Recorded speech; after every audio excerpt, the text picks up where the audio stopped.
Welcome to Dion Rising, a Dungeons & Dragons 5th edition actual play campaign, brought to you by the Knights of D20. Woo! Yeah. Thank you for joining us as we embark on our epic adventure in the world of Dion, where heroes rise, dangers abound, and legends are born. Players, dice at the ready. Last time we played, our band of heroes continued getting to know each other while exploring more of the city of Tuzankin. They were hired and generously paid by one Lady Arda Fairweather to locate and bring home her missing cat, Sir Mingus of the Irritable Bowels. After some incredible investigation, a brutal confrontation with some small children, and a harrowing chase across the rooftops of the city, you all managed to bring Mingus home to his housemate. After a lovely dinner with Lady Arda, you all made your way back through the streets, still littered with flower petals from the end of the 3-day Festival of Flowers. You found a peaceful night's sleep back at the Buoyant Banshee, pockets heavy with gold, and dreams of full-on lions doing full-on house cat things. Morning dawns, and for once you awaken to find the city quiet. It's the kind of peace only brought about in a city of this size by a collective hangover. A whole world of possibility lies ahead of you, and that's frankly the worst on a day like this, when the headache is only second to the hollow hunger for something greasy. That is, for everyone except Marroway, who finds himself enjoying the early morning mist over a cup of Hattie's chilled cucumber water. Marroway, what might you be doing on a morning such as this? I think Marroway is just going to be sipping on his water, hanging out with his little stuffed bear while he's waiting for everyone else's attitudes to go away. Nice. Who do you all think would be the first person downstairs? Considering you all imbibed on some pink wine and then some whiskey and some dwarven ale in Zata's case back at the bar after leaving Lady Arda's house. Who might be the first to rise on a day like this? Zata would still be probably the first to rise. He's still got to get up to train. Hell or high water, he's always going to be out there. You come downstairs and you see Marroway's, fresh as a daisy, freshly combed, freshly brushed, ready to start his day, already enjoying. Hattie just made him a pitcher of cucumber water. She's gotten to know him at this point, knows that he is a thirsty little guy for a big guy.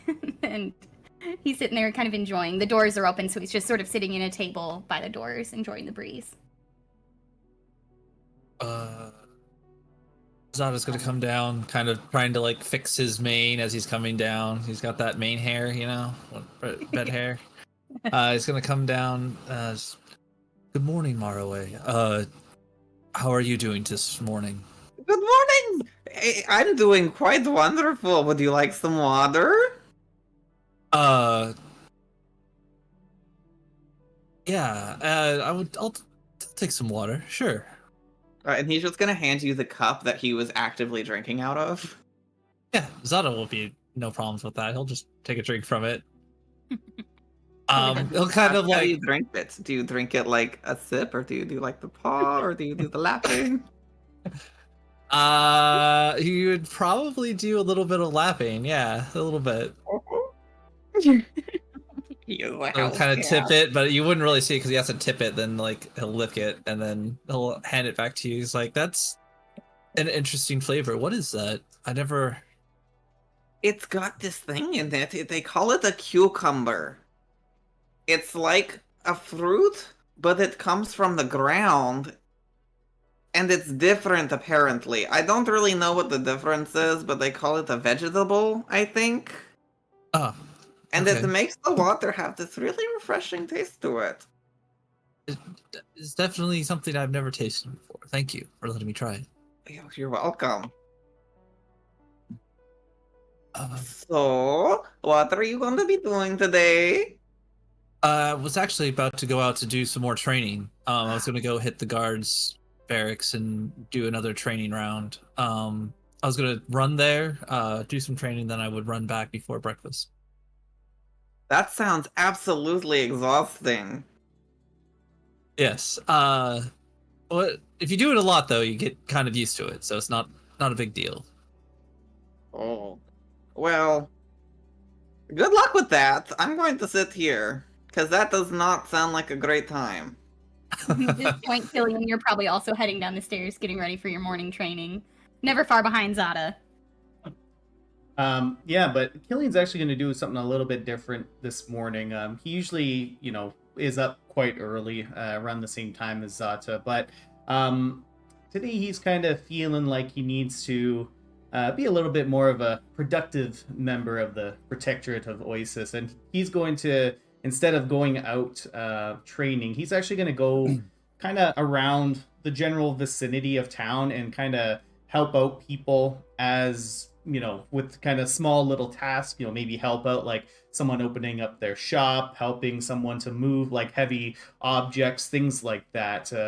Seeing how the festival's probably wrapping up, there's probably a lot to do. And just being a follower of Oasis, I'm all about the community. So going out there and just helping the general people.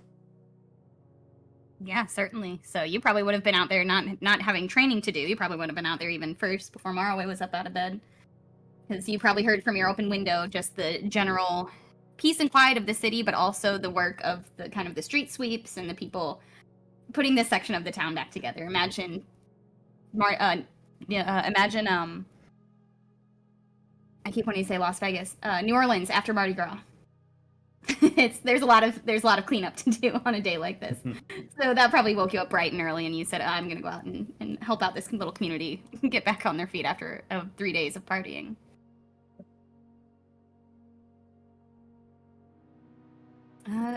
Who might be the next people up out of bed? The three of you, are you sleeping in on a day like this?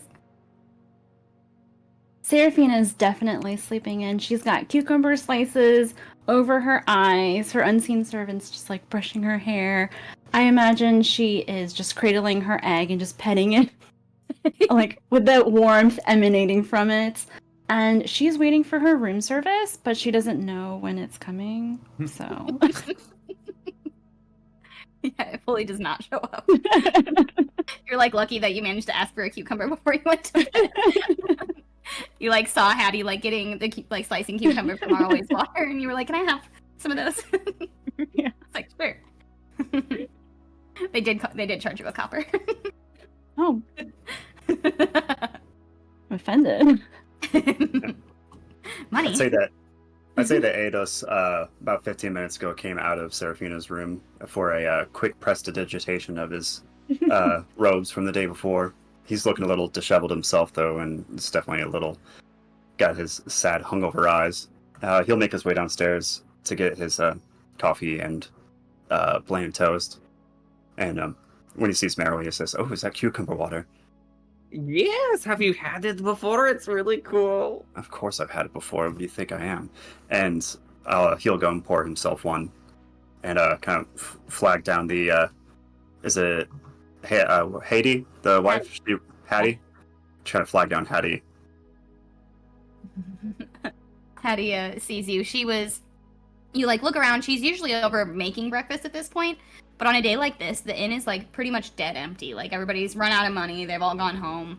Some people are checking out of rooms from upstairs, but Hattie is taking this moment to sweep up outside and just outside the front door, kind of like just sweeping the walkway. And their employee Liara is the one over by the ovens, but you see Hattie sweeping and you give her a nod and she sees you that you're awake and comes inside and says, "What can I get you, love?" The usual, please. Thank you. Can do. And she goes over and talks to Liara, and she's kind of like teaching she's like a teenage girl, this employee of theirs, teaching her how to like run the breakfast now that it's a slow day. She's like, it's a little bit less pressure. So she tells her what you guys usually order and hooks you up with your breakfast. Much obliged. And if you could start an order of, I don't know, sausage or an entire half of lamb for Bula when she comes down, I'm sure she'll greatly appreciate it. Whatever. Liara looks at Hattie and she's like, "If you're okay with that, yeah, I'll go out back. We just got like an order of like goat haunch, so I'll go get that." And I think she'll like that. And kind of sit down next to Marroway and say, I do not want to see her hungry in the morning ever again. She is grumpy. It's quite a scary thing, but it's amazing the magic that food has over her. Rejuvenating. It's instantaneous. Quite amazing. And the Bula in question is in bed, like face down, kind of sideways almost on the bed with like one boot off and one boot on, like hanging off the bed, lots of drool, just snoring so bad that like the roof above her almost is like and it pops back up.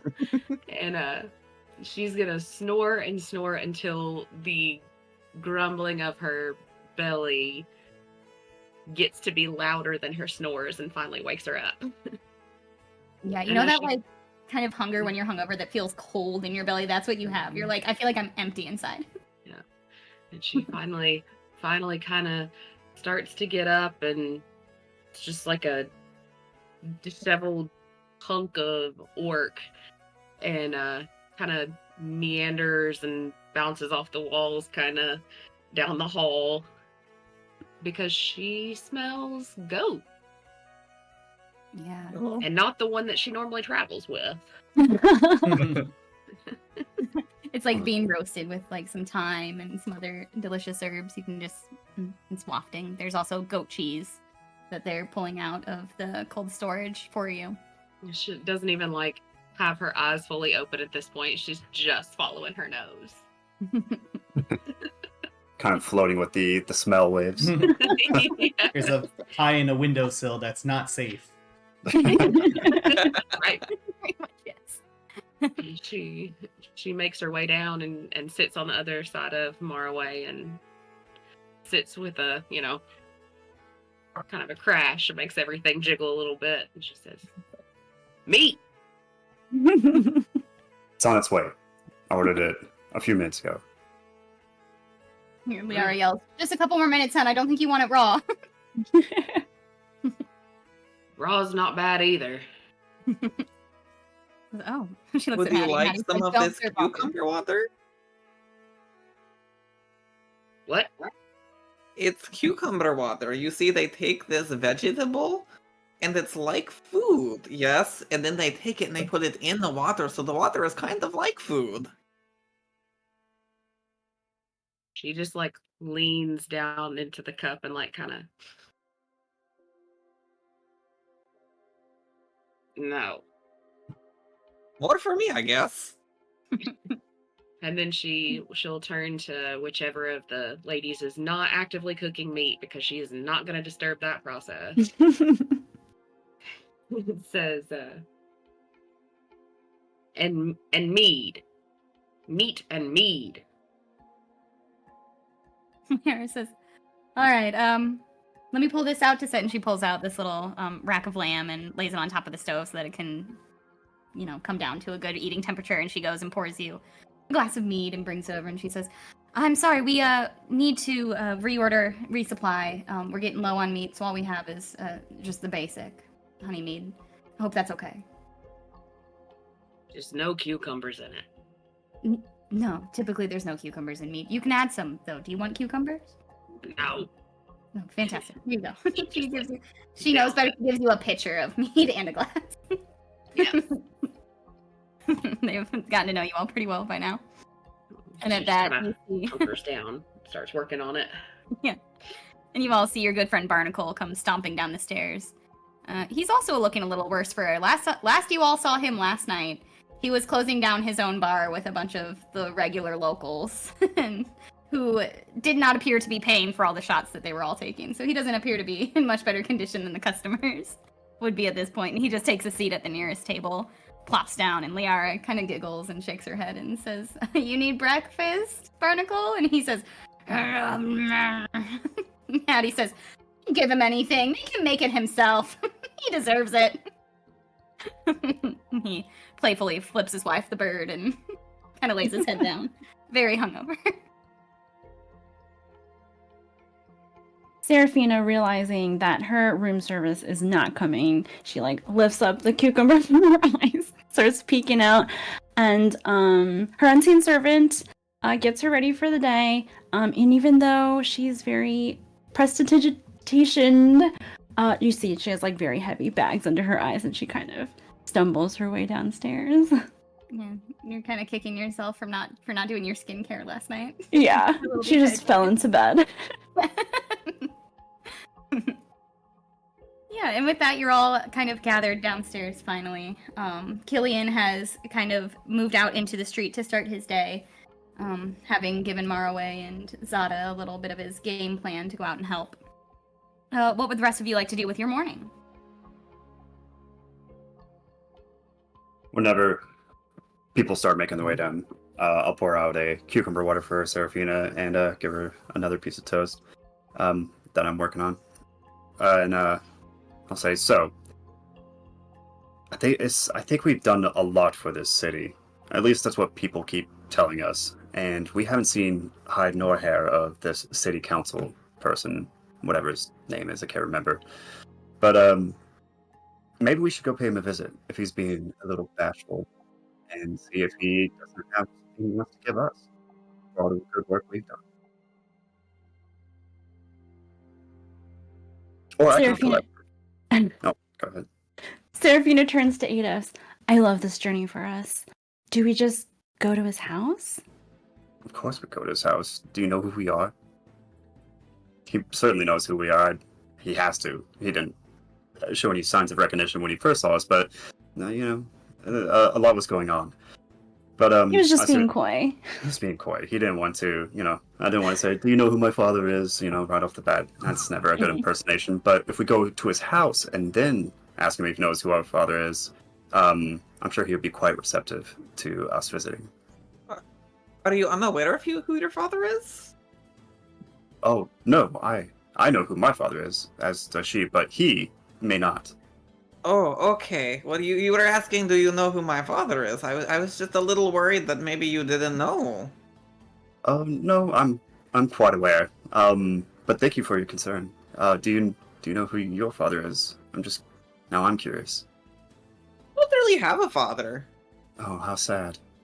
I'm sorry. Not really. I've never really noticed it. So brave. So brave. And, oh wait, Kilian's not here. And, I'll turn to Bula and say, what do you think of this plan? You looking to get paid? I'm always looking for coin. Coin buys meat. Coin buys mead. Coin buys me a new set of robes. These are getting a little overly prestidigitated. That'll be the first time I ever say that without stuttering. First and only. Yeah, first and only, sorry. First and last. Well, maybe once we finish breakfast, we can find the others. I think Zata's probably showing off his lion cloth outside again, and who knows what Kilian is up to. Collect them, go to the manor on the hill, and collect. I think that sounds like a great plan, especially if it gets us more of the jingle jangles. Oh, it will. It better anyway. I'll finish your hot, fresh breakfast and your hot coffee and your cold cucumber water. And straighten yourselves up, brush your teeth, and head out into the day. Collecting Zata on the way out, who you interrupt on his, 512th pull-up, just in a tree.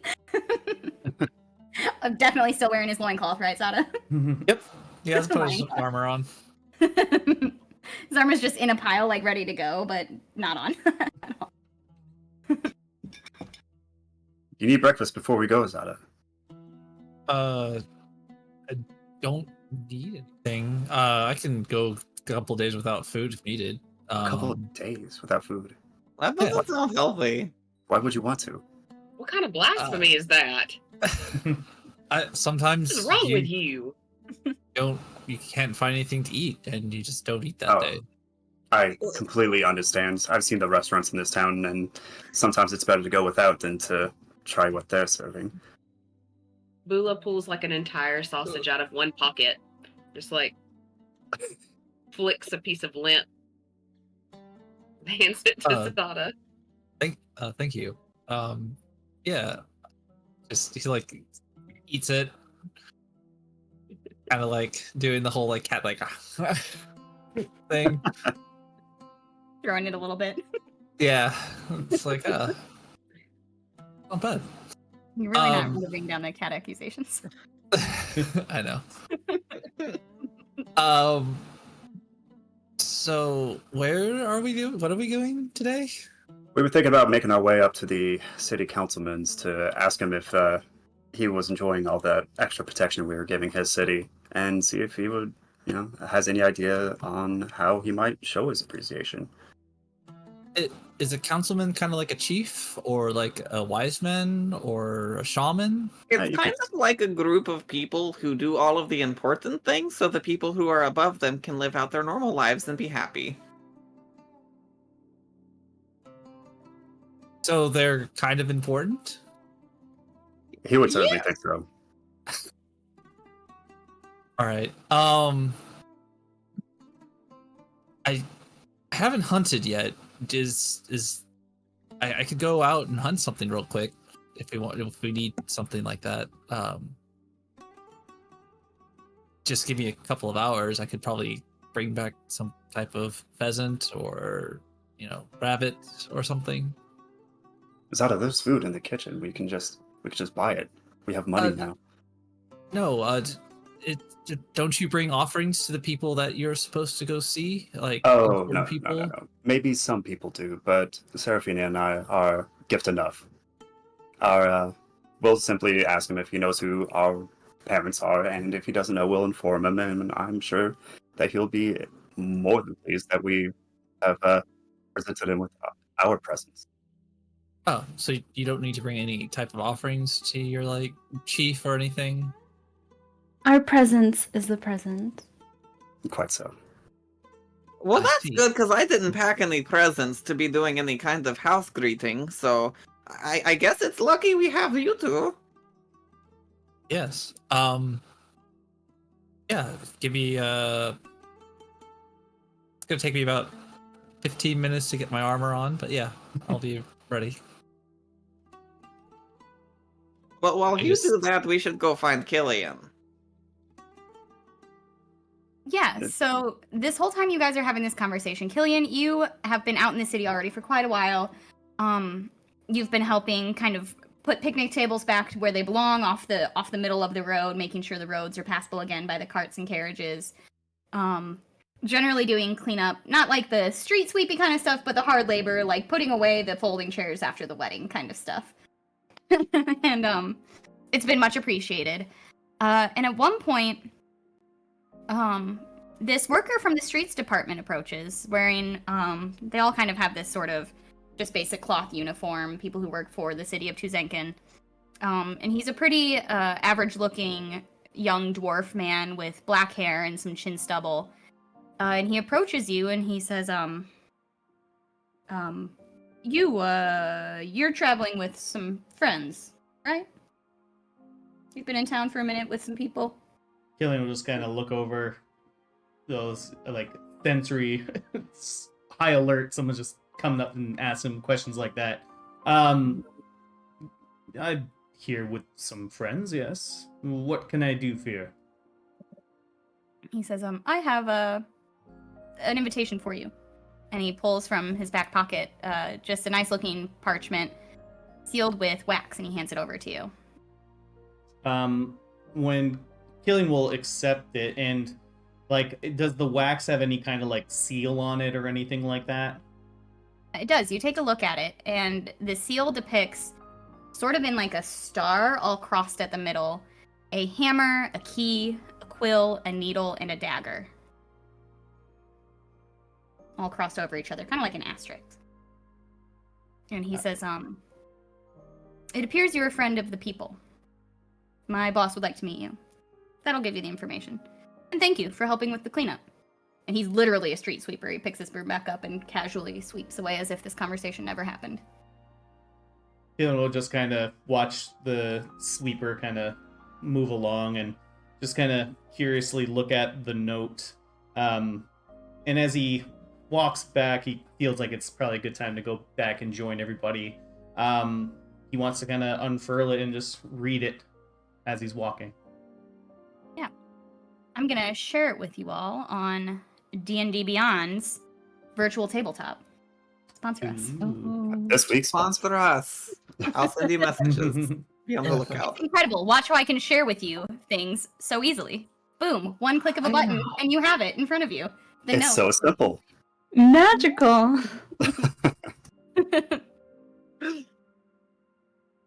It says, "You've given the people of Tuzenkin reason to believe you may be the type who seeks justice through unconventional means. Meet us at the botanical park for dinner just before dusk. Let the exotic plant tender know you've been summoned by Compeer Valka."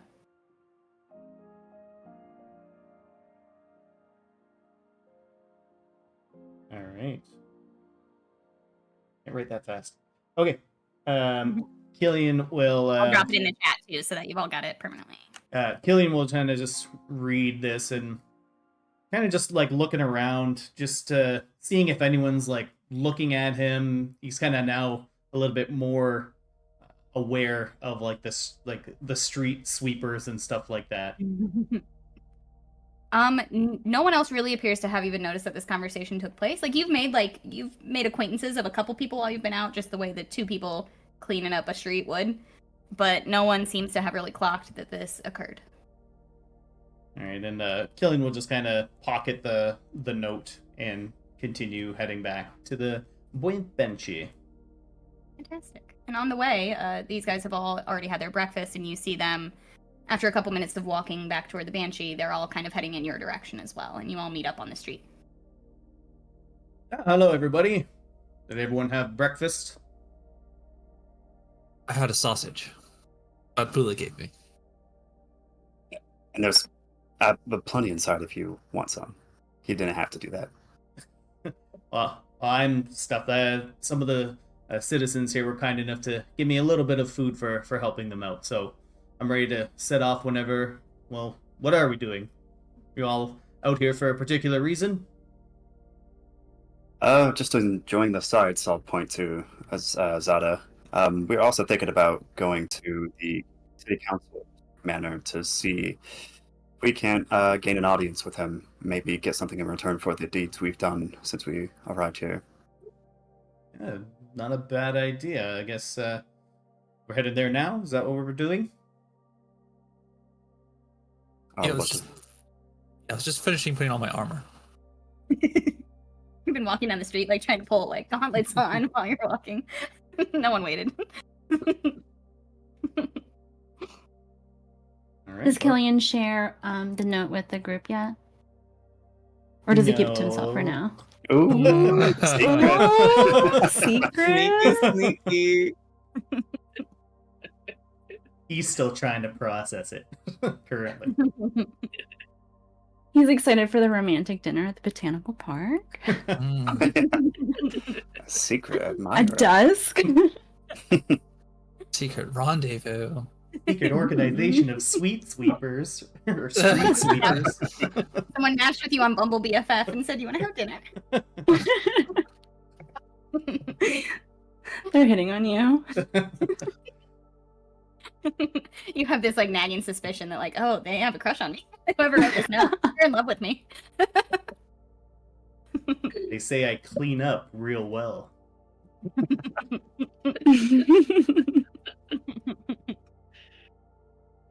All right. Do you all take off toward City Hall? So, Ready. On the walk, I'll have. Let me think. Correct me if I'm wrong. I believe Seraphina and Eidos are the only ones who would have like specific knowledge about the nobility of Middle Continent families, correct? Or Middle Continent cities. I don't think anybody else would really have much information. Maybe Kilian too. So the three of you, Kilian and Eidos and Sarah, can all roll a history check just to kind of like, as you're walking, ponder what you know about the Tuzang family. Trying to figure out the best possible way to get a good reward out of them. Yeah, I don't know how much Kilian might know about like the families and stuff. Might know more about like the, let's say, like the city itself more than anything. Yeah, if you want to roll on that, you're welcome to. All right. You said history? Yep. I got a 9. A 9. Must suck because I got a 10. A 10, and I believe Sarah's is a. I got a 4. Love She that. knows along, like she knows exactly what everyone's talking about. Of Yeah. course. Yeah, you're like, oh yeah, the Tuzanks, old friends of the family. And you're like, I don't, Obviously. I never, I don't remember this lesson. Same for the rest of you. Sorry, Eidos, you said you had a 10? Yeah. Yeah, with that 10, you know that Lena Mir, you're like reviewing the history that you learned back in school. You're like, okay, Lena Mirna, it's like a conglomerate of all these city-states that used to be separate, but now they're all in this republic.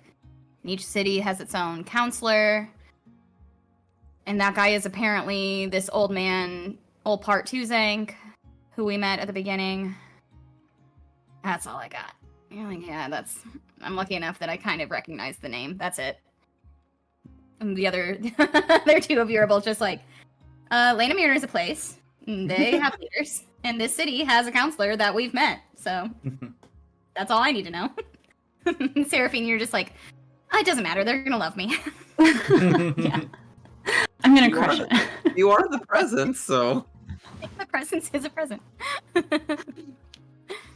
right. And you all make your way to City Hall, which doubles as just the housing of the Tuzank family, who are voted in, technically. Eidos knows this. The counselors of these city-states are voted in by the people. However, it's typically a one-party election. Typically, family members or direct kind of dynasties are leaders. Not always, and not in every city, but for sure in Tuzankin, where the Tuzanks have been leading since they kind of founded this city.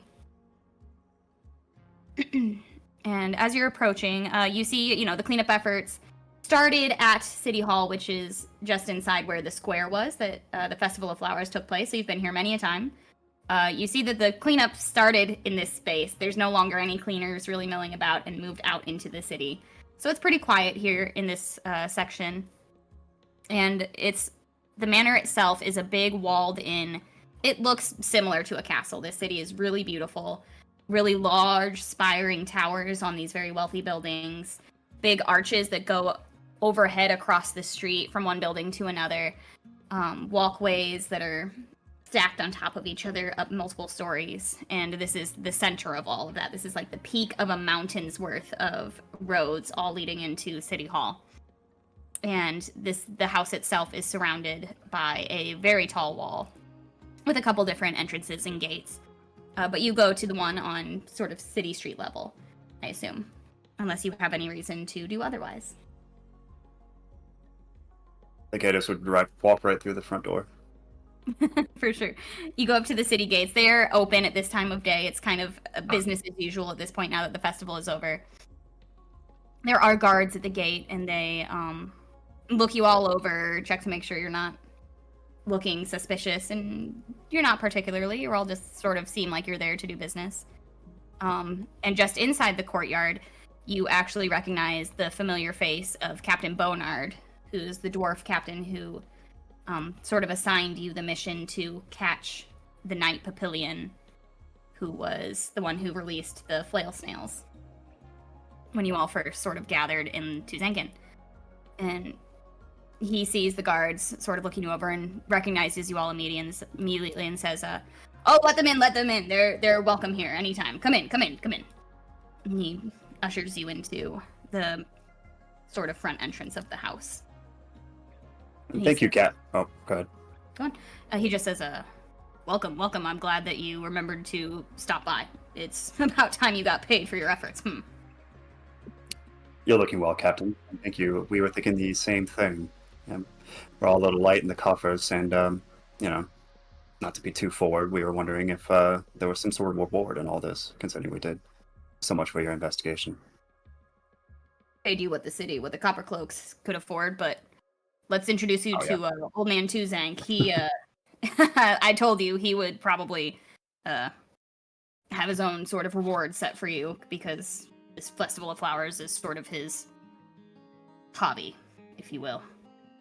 He says, come, it's at the very least, he'll give you some gratitude and some favor, and that should not be taken lightly in a city like this. And he, in all of his authority, just walks you all straight through the front door. Seraphina saunters in. You ask him to hold your hand to get you up this way. Just one step. Yes. Thank you. You all follow him into this grand castle of a home. And it's this beautiful, just white sandstone and yellow marble that just shines like gold in the morning light coming in through these big, they're not even like glassed windows, they're just big open archways because the weather here is really quite beautiful all year round. So it's sort of this open air, large foyer hallway and lightly carpeted here and there with beautiful tapestry carpets. And Bonard says, I'm gonna take you all to the sitting room, the receiving room, and I'll let old man Tuzank know that you're here. And he guides him to this receiving room. Thank you, Captain. Thank you for what you've done.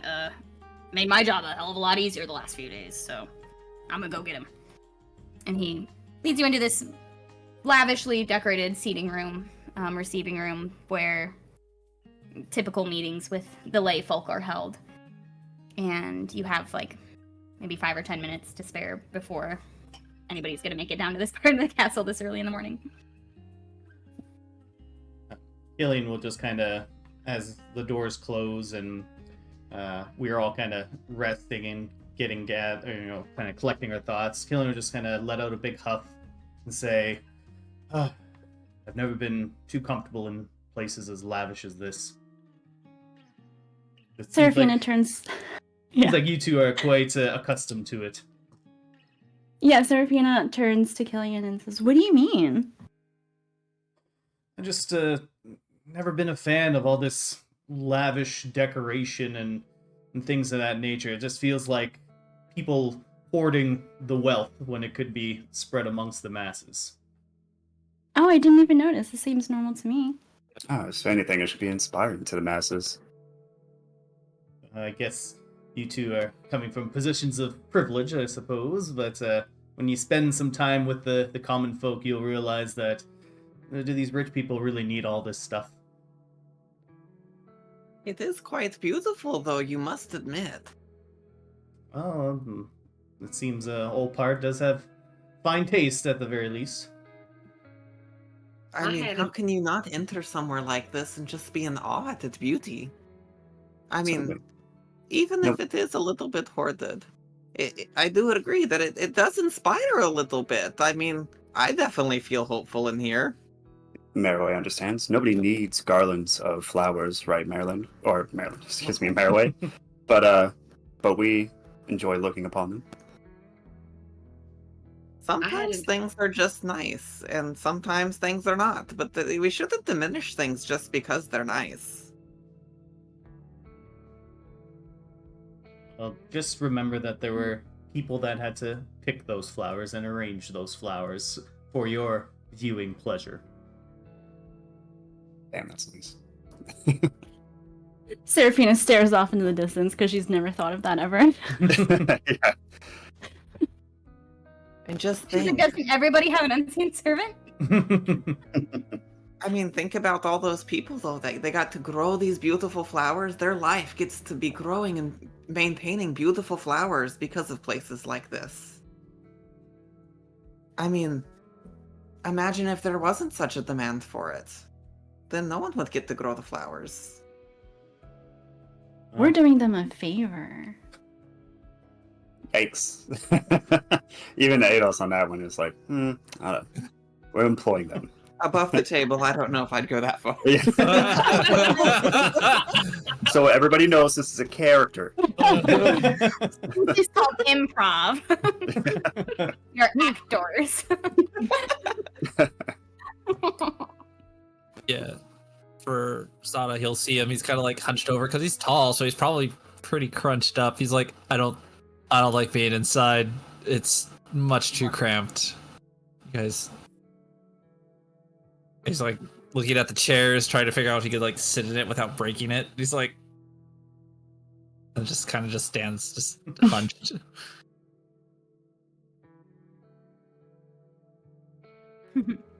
As you're all sort of having this quite philosophical conversation about the nature of wealth and prosperity, old man Tuzank comes walking in with a couple attendants behind him who are carrying trays of tea and little breakfast pastries and things and lay them out on the tables for you. And kind of just the servants gesture for you to all have a seat. And Tuzank sits down in this big, comfortable armchair, and he's just like, he's decrepit old man. Like, he's falling apart at this point. You can kind of see it in his eyes that are just cloudy. He can't quite see you all. He's looking around the room, and he's a little bit confused about who you are. And he says, always good to meet my constituents after a incredible cultural celebration in our fair city. To what do I owe the pleasure? Zata will like try to stand up as high as he can, and then he'll like hit his 2 paws on his chest and then go out and says, "Thank you for seeing us, Elder, today. I know it can be very difficult for someone of your age to see us, but we would like to ask you for some of your wisdom." But don't worry, we come bearing gifts. You see, we have Eidos and Seraphina's presents for you. Presents for me? Please. I'll never say no to a present. Not necessarily a present, just more of a note of salutations from my father and hers. You see, we're from neighboring provinces ourselves. You may have heard of us. I'm of the Nawats, and Seraphina, I'm sure, can speak for herself. Lady Seraphina Blackthorn of the Blackthorn family. I'm sure you've heard of our very long lineage of sorcerers. I'm sorry, I can't Pleased say to I've make ever your met the acquaintance. Watts, but I have heard of the Blackthorns. Indeed, we're from He's picking his brain. He cannot name the city. He's just like, you're from nearby. I know your family though. I think I met your great grandfather. Eidos is beet Yeah. red. He's like, I'm sorry, I haven't heard of the Watts ever. Seraphina says, yes, of course. I'm from Nerdistan. Is that how you say it? Nerdistan, yeah. Well done. Nerdistan, yes. Incredible trade partners. Solid magic. Well received, my dear lady. Thank you for coming and gracing me with your presence. Oh, thank you. And she looks over at Eidos like, yeah, he knows me. He turns to admire the paintings on the wall. And he says, Lady Seraphina, was it? Yes, Lady Seraphina Blackthorn. Pleased to make Please. your acquaintance. Who are your friends? Oh, well, I will let them introduce themselves. And she'll gesture behind her. I am Zata Storming of the Prides of Iliar, Elder. I like bow his head. He kind of bows back, a little bit more formal than he's used to, but happy to take the compliment. Hello. You may call this one Marroway. I am from Sanctuary, and I guess I'm a present too. Marroway of Sanctuary the Present. Yes. A pleasure. A pleasure, my boy. Thank you. You, sir, I see you bear the sigil of the Protectorate, I believe. Your eyes see true. My name is Kilian. I am of the Protectorate of Oasis, and I come from Cordia. A well-traveled place. You are far from home. Indeed, I am. My lady? And I'm Bula. I'm from where I came from, and I'm going where's in front of me. Well, it is a great pleasure to meet you all. He kind of like leans into one of his servants who's whispering in his ear, and he says, "Oh, this was them. Oh, you stopped those beasts. You saved my festival." Like, clearly this is really the first he's hearing of it, or he totally forgot what's going on. He says, "Oh, a pleasure indeed, my friends. Thank you for coming. How did you all end up here in my employ?" We were sort of in the right place at the right time. We were there when the male snails, or so they're called, were released, and we just couldn't help but assist the people of the city nobly. Noble and stout of heart. The kind of people Tuzank needs, if I'm being honest. Well, I can't put a monetary value on my gratitude, mostly because I would have to hold a whole vote for how to spend taxpayer money. But I believe you've been paid by my captain of the guard, and the captain gives a nod from over by the door where he's kind of been hovering. And he says, however, I'd be happy to honor you all with some official title, perhaps, which could, with my self-written note of passage, perhaps aid your movement around the Middle Continent, if that's something that would interest you. Oh, most certainly. We may find ourselves traveling away from Tzankin, however great the city is, and search for more work. If you can make that an easier trip for us, that would be stupendous. Indeed. Oh, well, it's a bit early for formalities, but I think I can make do. And he goes over to the wall where there's two crossed swords just hanging on the mantle. And he gestures up and he says, Captain, could you please? And the captain comes over and takes one of the swords down and he says, now it's been a while since I've officially knighted any protectors, but let me see if I can remember how to do this. Who would like to go first? Seraphina stands up and gets in the front of the line, and she curtsies. I should have known you'd be the one, knowing your great-granddaddy. He was also a silly guy. He takes this very heavy sword. He's shaking as he kind of lays it gently on your shoulder, broadside down, and says, I give you my official thanks and gratitude for honoring the city of Tuzankin with your gifts, and for protecting the people of my city during the Festival of Flowers.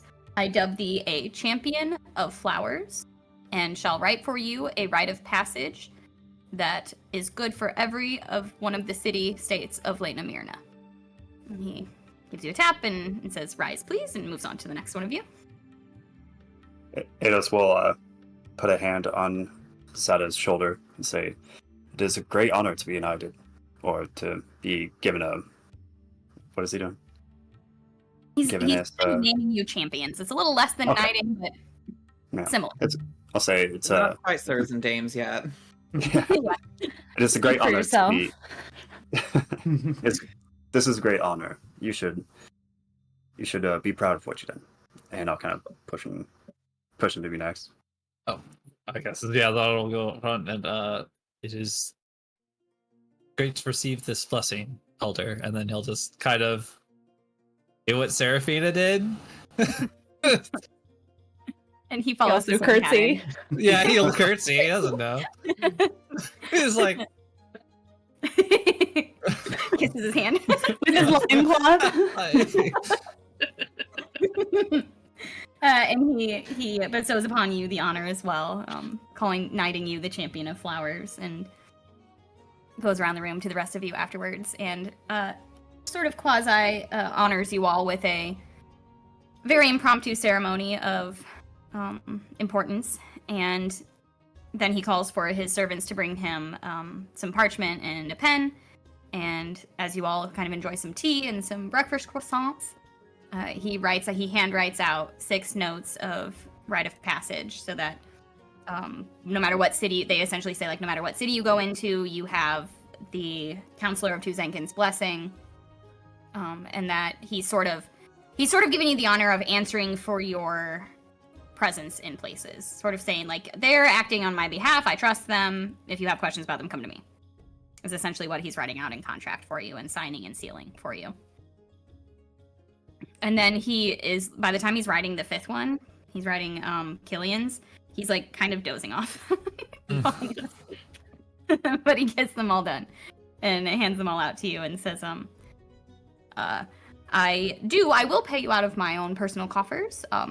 How would he leans in and whispers something to one of his servants, and she nods, and he says, I could pay you all 50 gold for your time and effort. as a monetary sign of my own personal gratitude. It's very kind of you, Counselor. And you certainly didn't have to, but it will aid us greatly. In that case, I am happily handing it to you. And his servant rushes out and comes back with 6 individual pouches of some pretty heavy coinage. So you can now add 50 gold pieces to your inventory. 50 each. Nice. 50 each. Of jingle jingle? Or what did Jingle Marroway say? Marroway is so excited. Marroway, you The peek jingle, inside and it's it's so just tiny. like- Yeah. You're just jingling it. Start Kilian's- dropping in some of your rocks and pretty things. Kilian's gonna walk over to Seraphina and just look over at her. It's like, can I see your note? She opens up her note, kind of questioningly to Kilian. Kilian like opens up his, and it's like half smudge as he's falling asleep during his. It's like, do you think this will still work? It's got the seal on it. Seraphina Seraphina folds up hers and she says, "I'm sure it's fine," and she puts hers in her pocket. Alright, Kilian just like fold his up, put it away.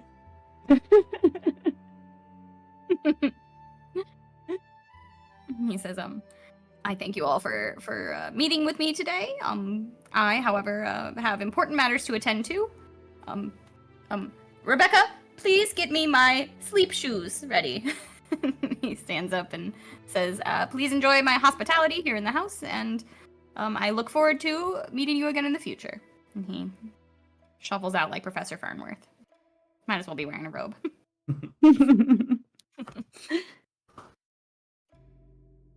And at this point, the servants are kind of not kicking you out, but like cleaning up the food service and leaving you. And only one of them is standing there, like kind of tapping their foot, waiting for you all to leave.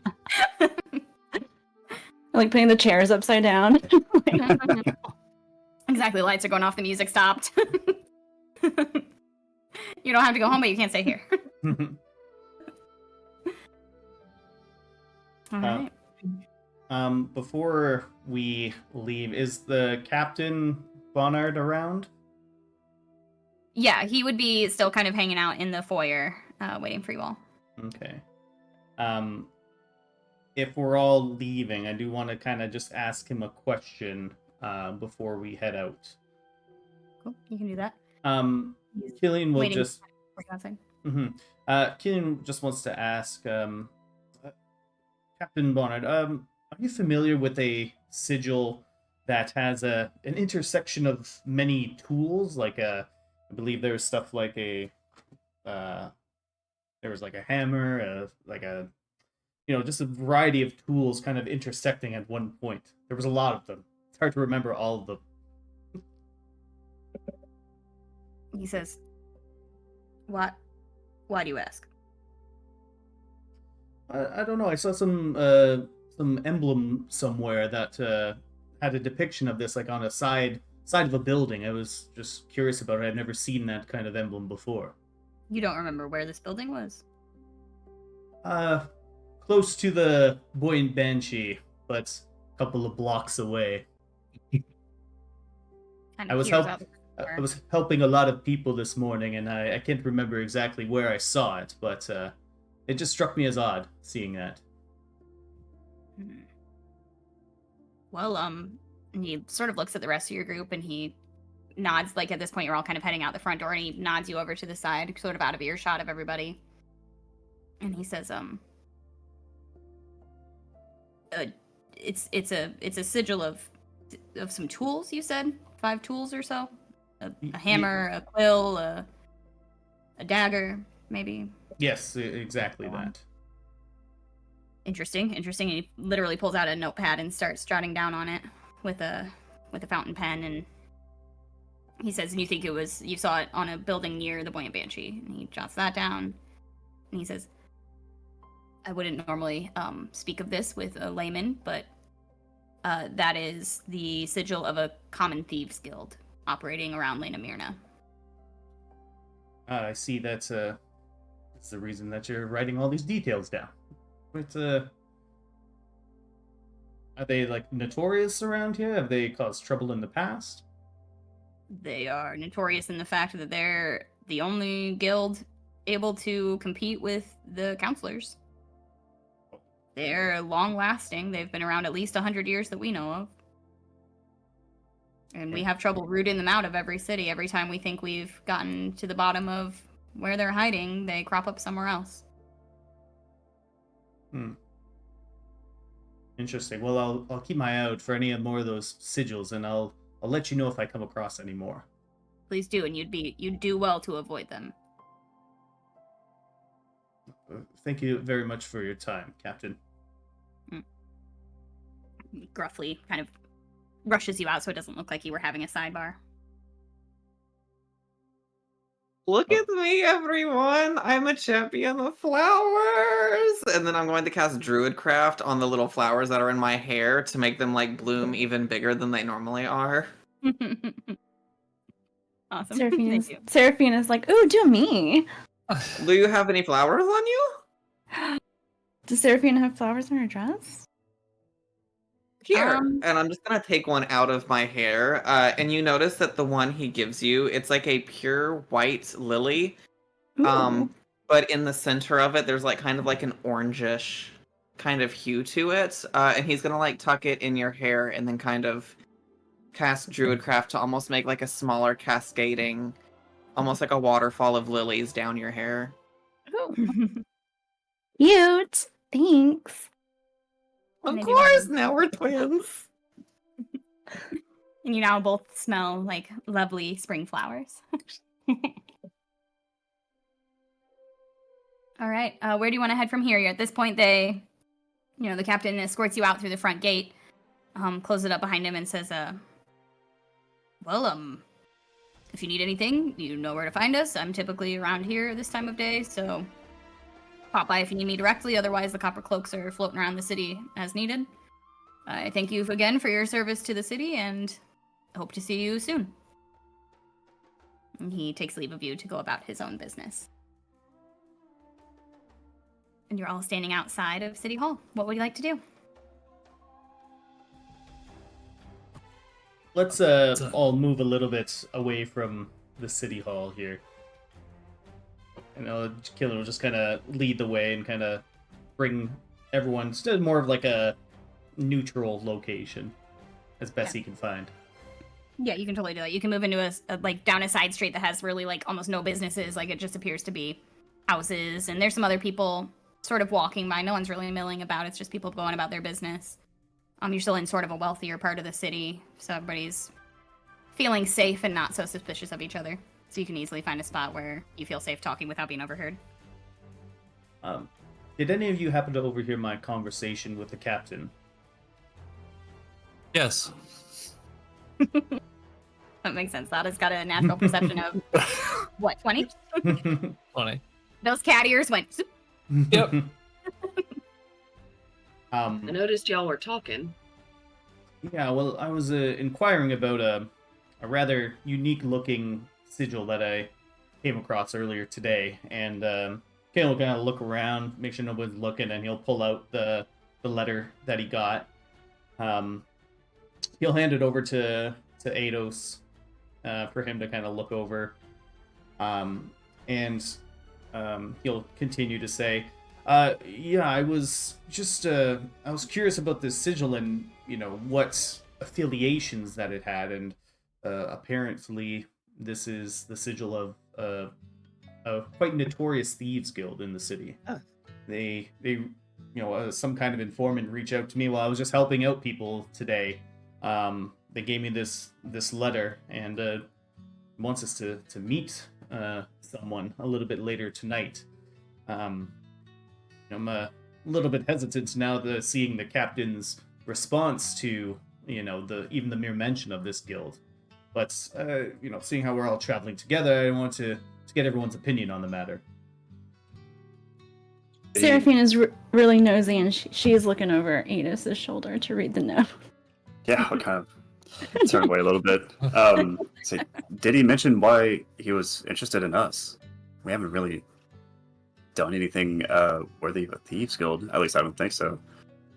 Well, apparently they were watching us. Maybe maybe in doing battle with the snails. I'm not too sure, but the person that gave me this note didn't linger for too long to answer questions.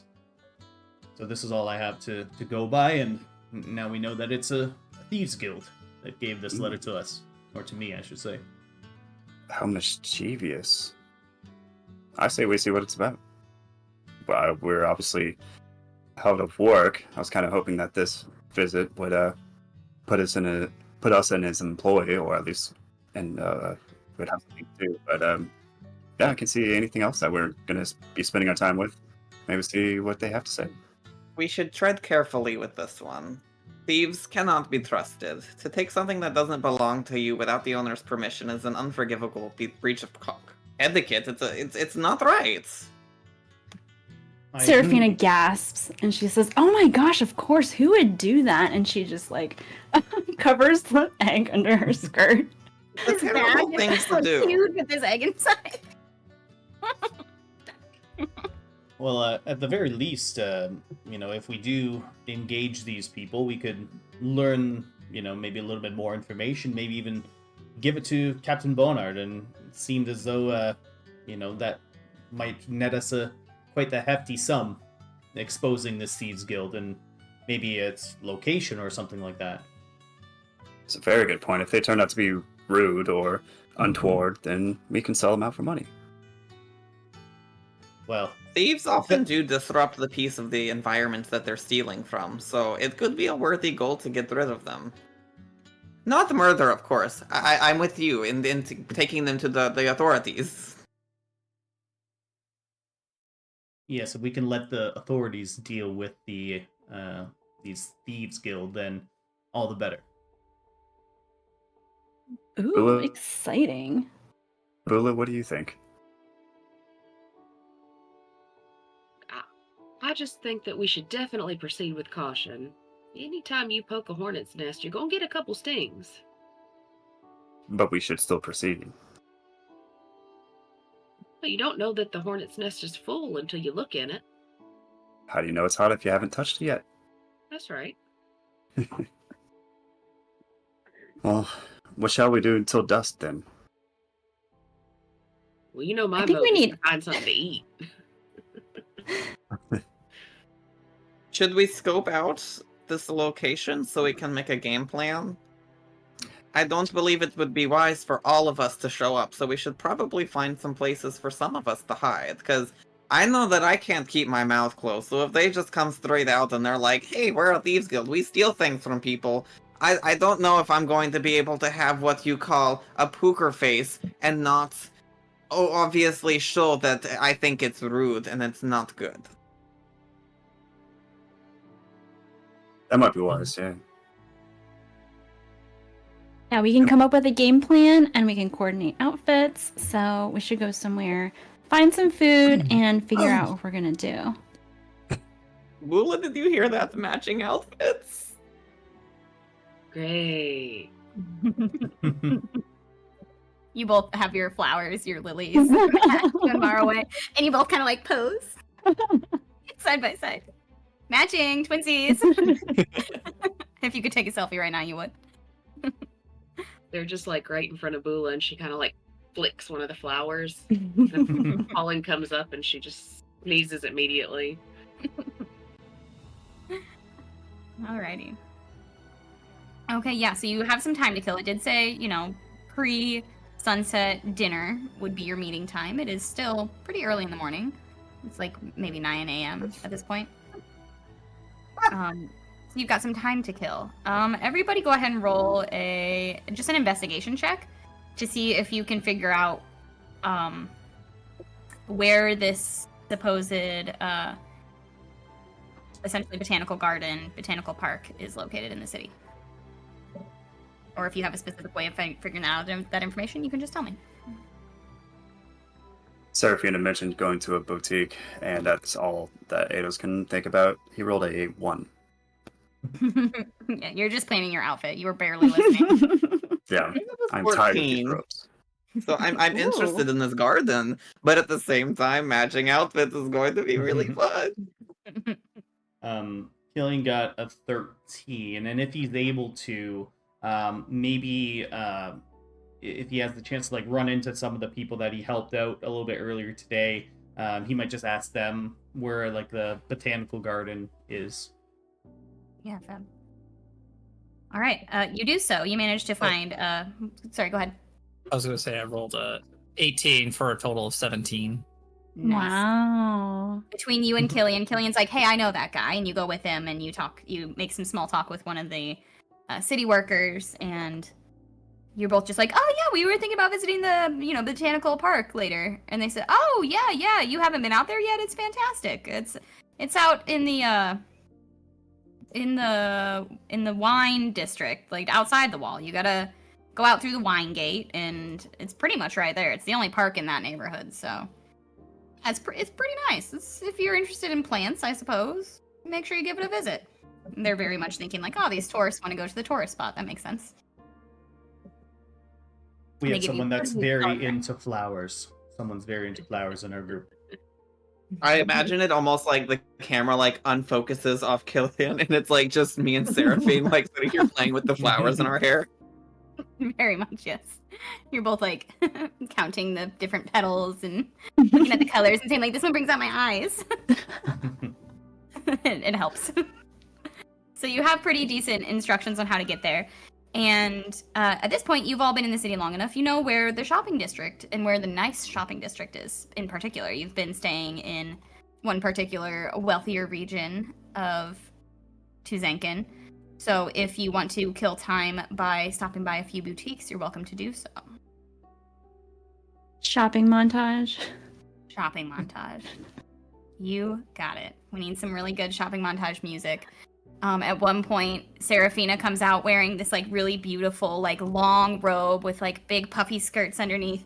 And then it zooms over to Eidos and he comes out wearing the same thing. And they both just go, "One of us is going to have to change."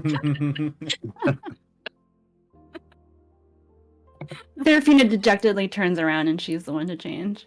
Yes. Marroway, it shoots through scenes of Marroway with increasingly bigger hats, with increasingly bigger flowers on them. They have to be able to fit around my horns. Exactly. I almost imagine him like the Chiquita banana lady with just flowers and But fruits. flowers, yeah. You all try and do a makeover on Bula, but she's constantly like, "The pockets aren't big enough for all my meat. I need big pockets for all the meat." She starts pulling out like turkey legs and a whole chicken carcass and all these different meats. She's just like, "No one makes pockets for women anymore."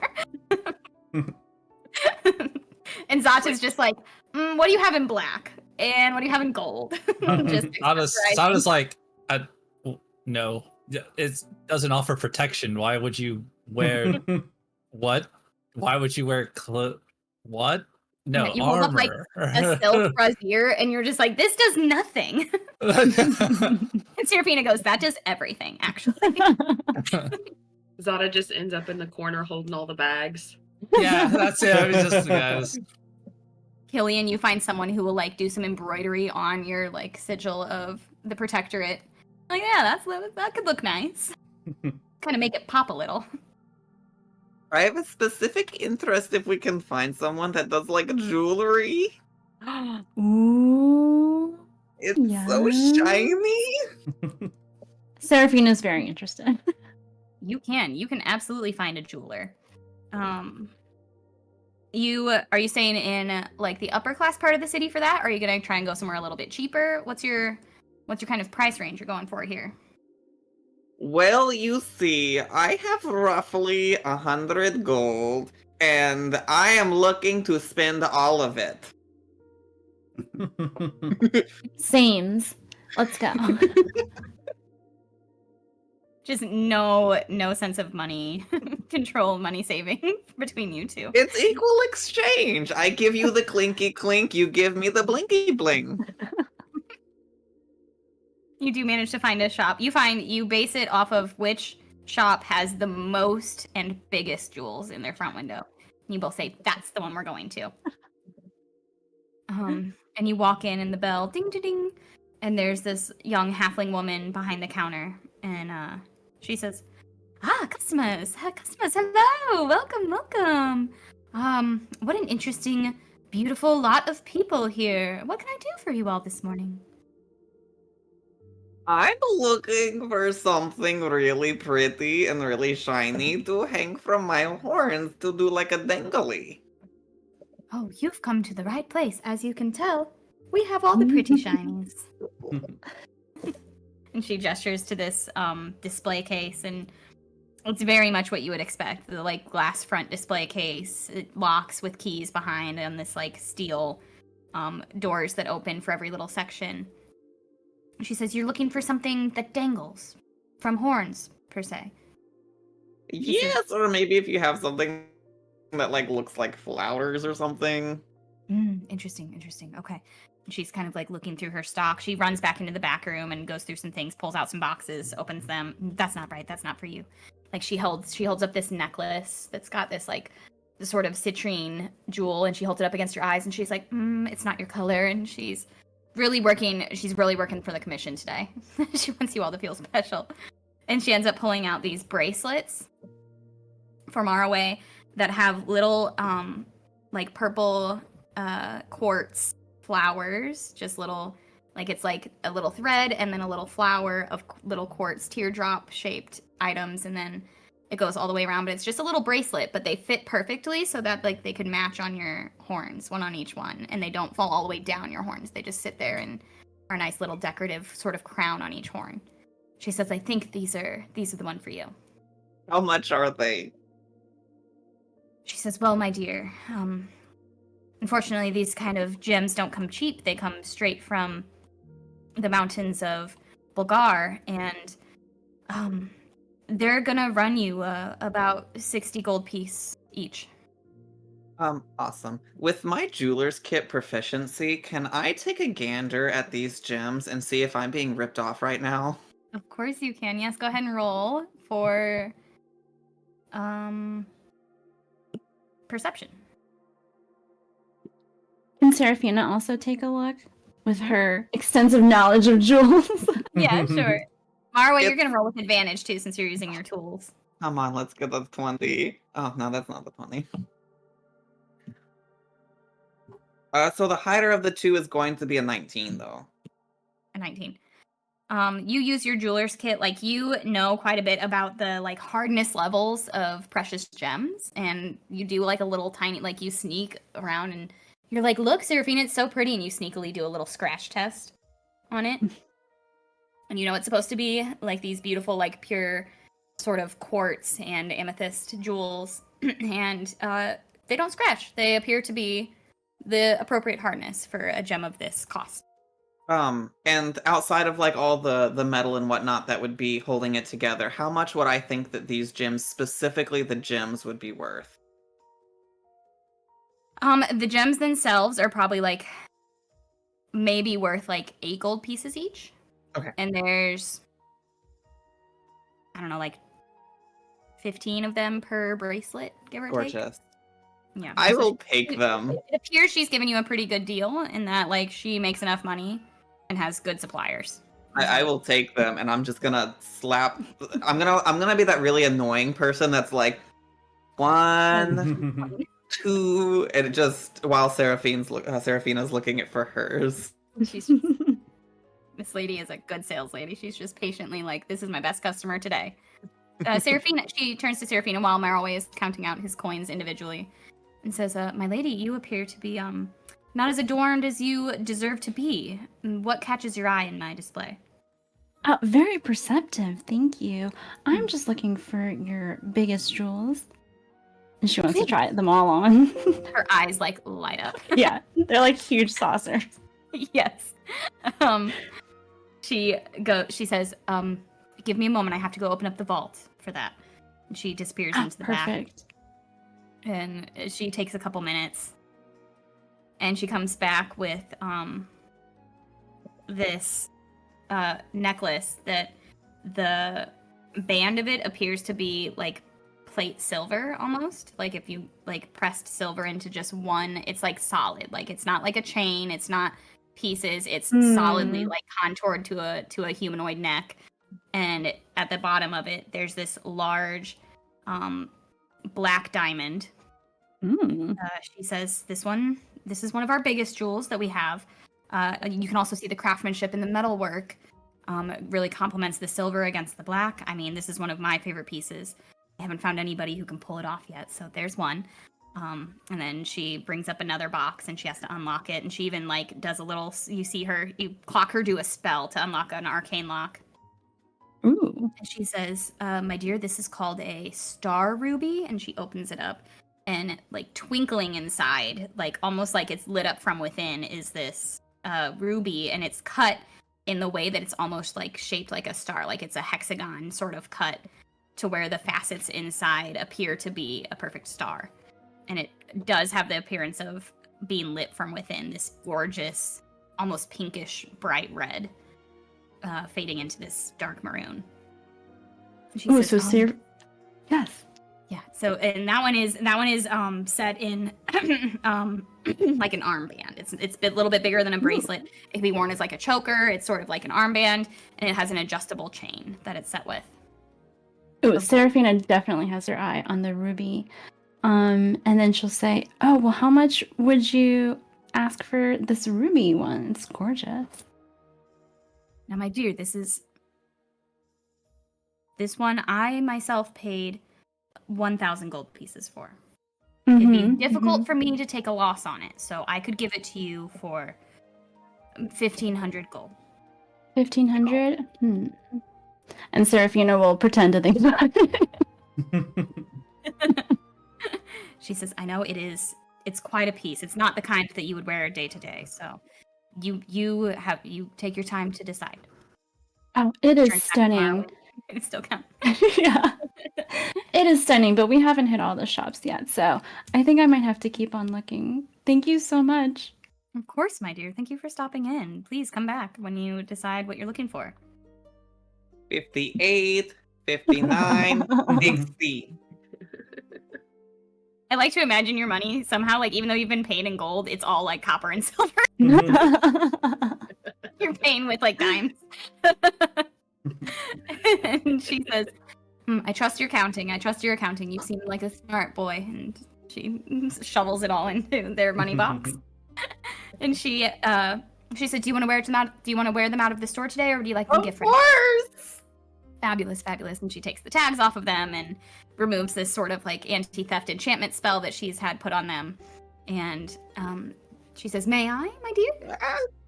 And she clips them onto both of your horns, and they fit perfectly right where your horn really like curves, so that they're sort of sparkling on either side of your eyes. You can almost like catch them in your peripheral vision if you look sideways.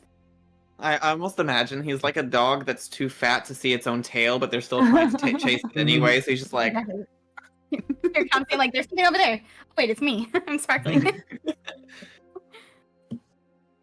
All right, go ahead and remove that money from your inventory, Marroway. Anybody else have anything specific they want to shop for while we're killing time? Having a shopping montage. As we're leaving the jewelry store, Kilian will just look over to Marroway and just say, just remember who we're going to meet tonight. The Thieves Guild.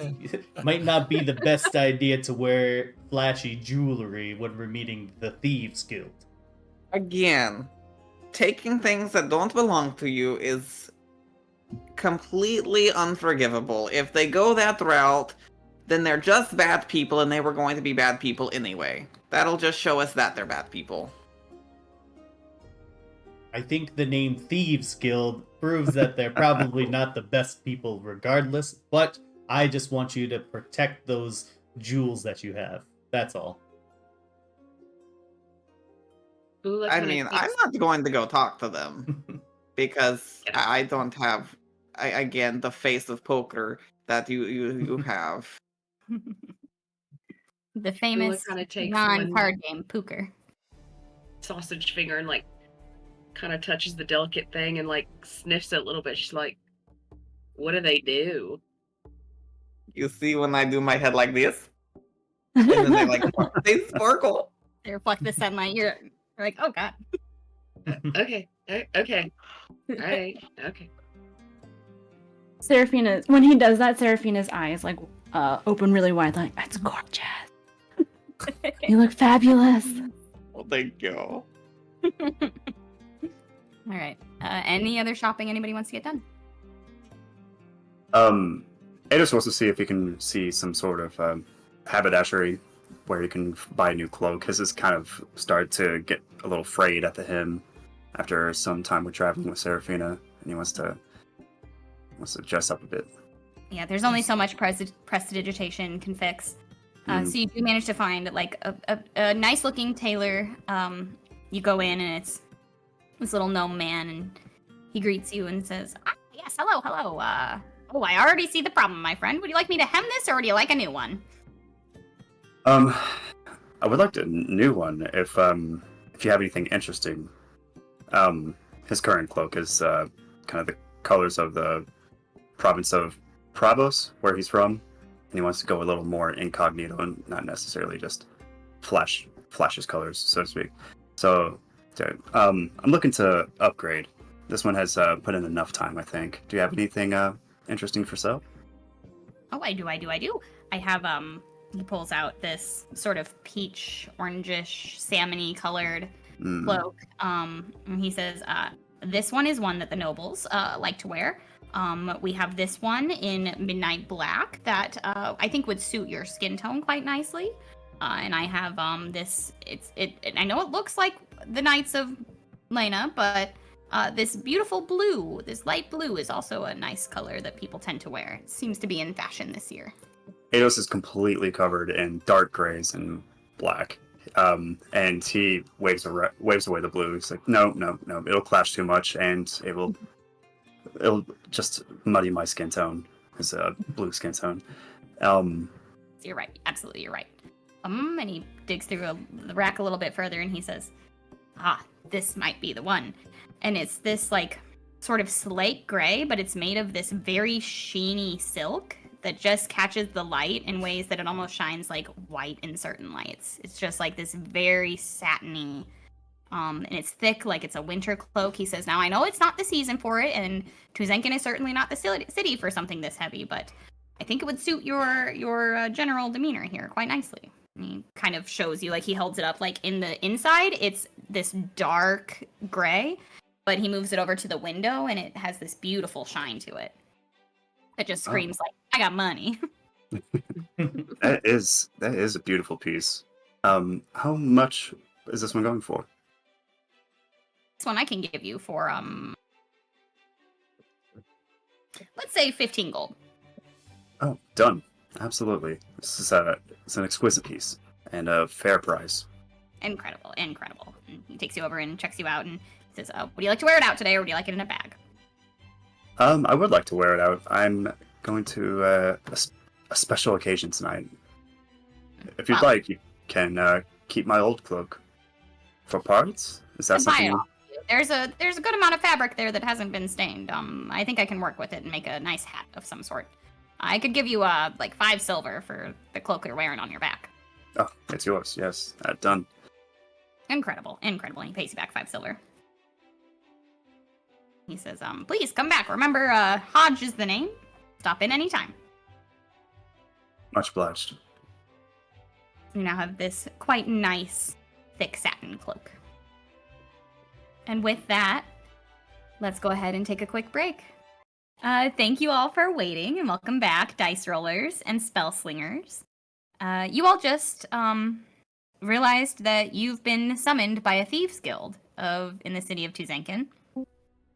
And let's hope that your recon gives you something fruitful to work with, whether it be working directly with them or turning them over to the city themselves. You've just had a lovely little shopping spree where you spent some of the money you've earned in the past few sessions. And we'll go ahead and time jump and say that your shopping took quite a few hours as you moved from store to store and tried things on and looked at beautiful sparkly things that you can't quite afford yet, but would love to. And you've all started to make your way out of the city gates toward the wine district, which is this section of the city that exists outside of the main wall, but is still fairly middle class. It's sort of just a residential neighborhood for the people who actually work in the orchards, in the places where they grow the lapa fruit, this city is pretty well known for good wine, whether it be Lapa wine or just straight up wine made of grapes. So this neighborhood is called the Wine Mill, and you've made your way out there, and it is indeed mostly residential, not nearly as fancy as the rest of the city, and certainly not made up of the towering, inspiring architecture of the city proper, but still nice and quaint in its own way. And you follow the directions you managed to get from one of the local workers and find your way to the botanical garden, which in Tuzenkin is called the...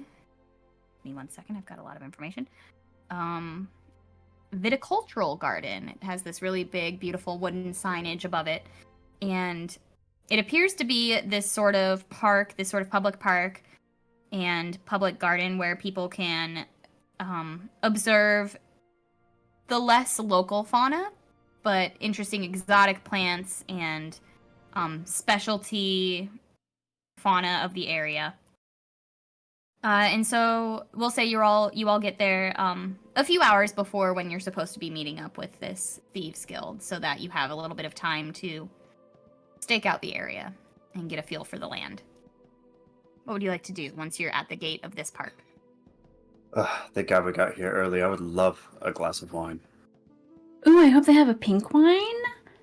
It Yum. looks like the type, yeah. I love Barnacle. You know I love Barnacle, but his wine selection is subpar at best.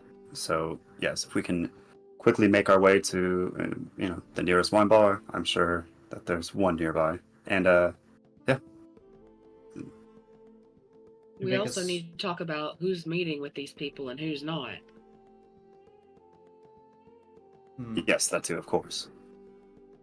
Well, My dog was not eating his pills. He was being very bad. Understandable. I mean, I was given the note, so I should probably be there at the very least. That's a good question. Did they want you to come or us to come? Well, didn't really make it clear, but You look back at the note and it says, "You've given the people of Chuzenkin reason to believe you may be the type who seeks justice through unconventional means. Meet us at the botanical park for dinner just before dusk. Let the exotic plant enter." So it doesn't really say specifically you and your friends. It just says you. So you could take it either way. I feel like this thieves guild must probably had their eyes on us for a little bit if they were so brazen to kind of hand the letter off to me. So I'd imagine that it'd be okay if I was accompanied by one or two of you.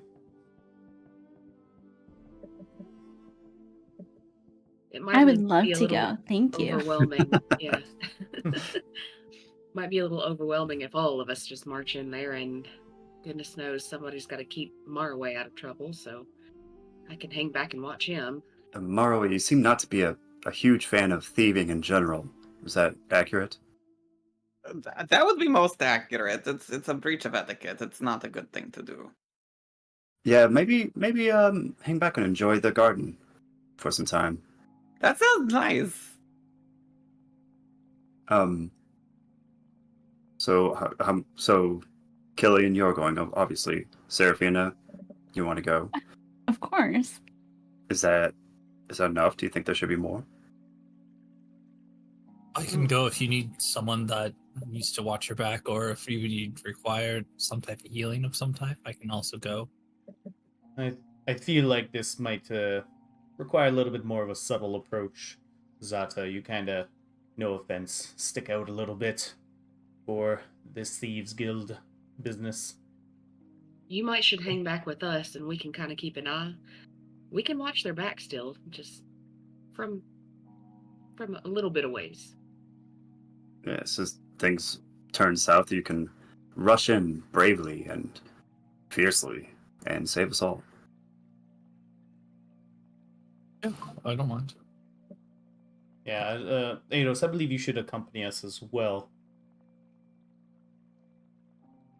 I'm good with people. I'm a man of the common people, and then you seem like we might be cut from the same cloth, so to speak.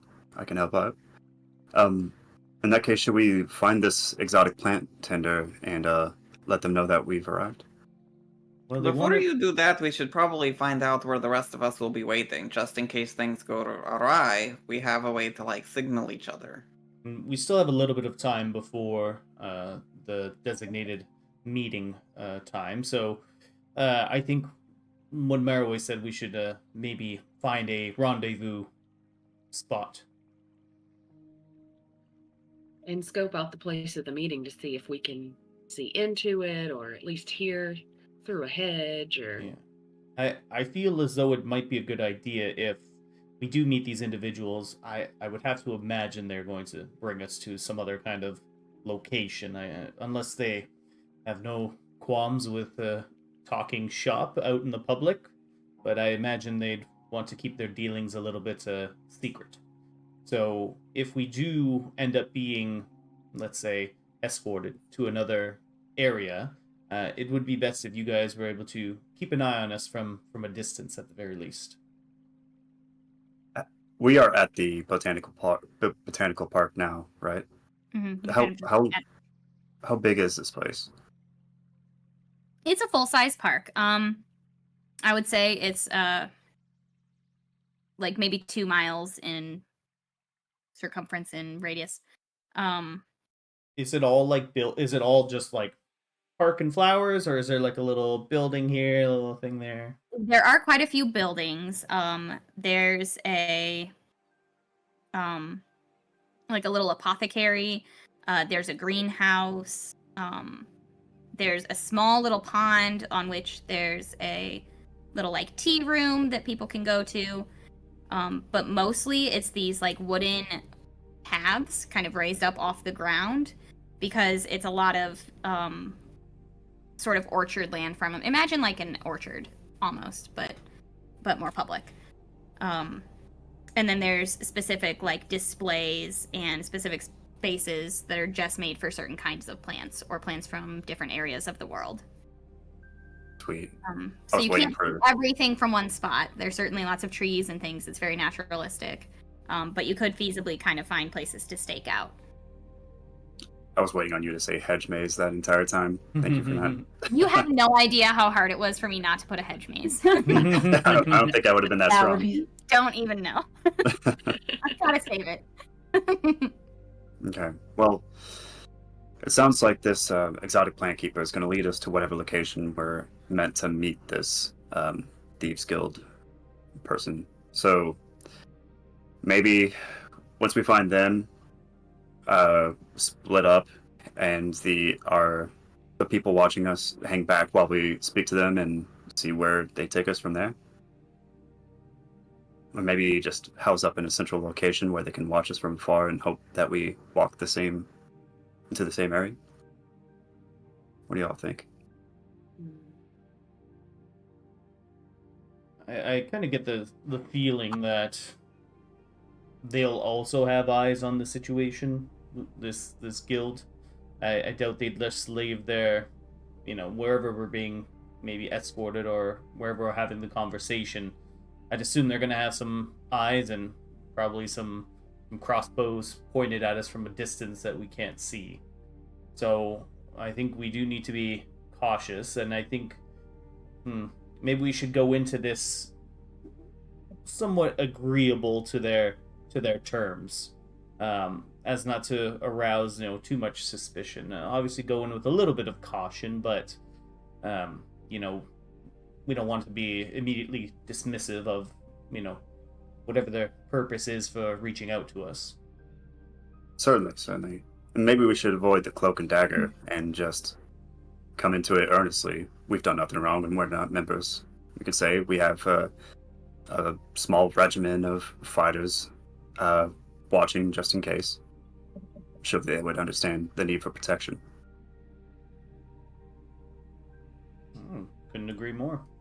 I think going at it earnestly is probably the best approach. Well, then it seems simple. In a few hours, we finish what remains of our wines, which we're about to go to, and then go talk to the exotic plant keeper and see what happens there. I saw you looking. There's a gnat that's been bugging me this entire session. I thought that was my chance. It wasn't. We're gonna find the Thought you're casting a spell. emphasizing this word. Okay. Get some wine. In that case, yeah, you all go to this tea room, which is also selling the wine that the area is known for, and it's the kind of place where you get wine in a little cup, to-go tin cup, and you can wander around and enjoy the gardens with your drinks. And posing sort of as sightseers, you all manage to get a good lay of the land. You see lots of interesting fauna and flora. It appears to be like they almost kind of let it go wild. They try and plant things here that maybe not from this area, but could survive in this climate. And this is a warm and humid climate on a river where the soil is really rich. So things really just kind of take off here on their own. And this is a place where they sort of let things do that for people to come and enjoy. So you all have a pretty pleasant afternoon of drinking some pink wine, some better pink wine than what Barnacle serves. Definitely more aged and better tended. And you get a pretty good lay of the land. You also manage to clock some of the plant keepers who work the area. You can clearly see them in these aprons with these very specific tools and spades and things. And you can kind of start to see like, okay, I see the kind of person we're looking for tonight. And you spend the last few hours waiting and enjoying the park itself. Now, when we go over to speak with this plant keeper, Zata, do not hunt any of these fauna that are in this park. They are protected within this park.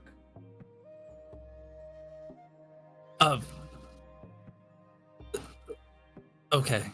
Why would you have it then if you don't want to hunt it? Well, Strange customs, Zata. We're a long ways from home. And Marroway? Same goes for the flora here. It's protected. They've probably collected it from afar, and if we go around plucking flowers, they might not be so easily replaced. But I have the magic to replace it. You see, you pluck it and you go boo boo, and then the tree grows. Oh, well then, just don't let anybody see you. Have fun. With that, Marroway goes crazy.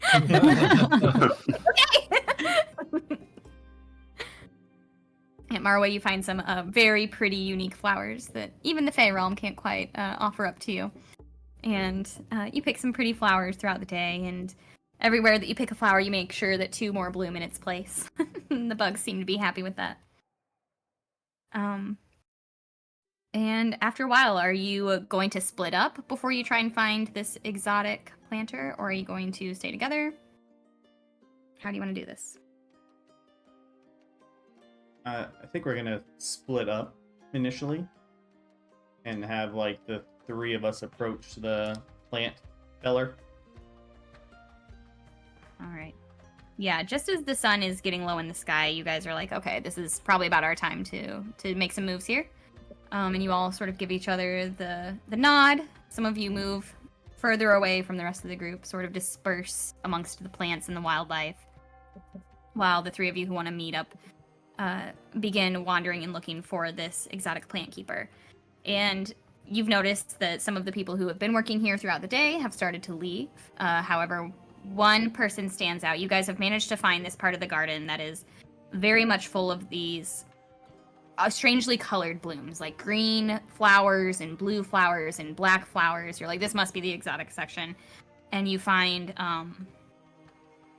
one person appears to be an Earth Genasi, managing this more exotic section of the gardens.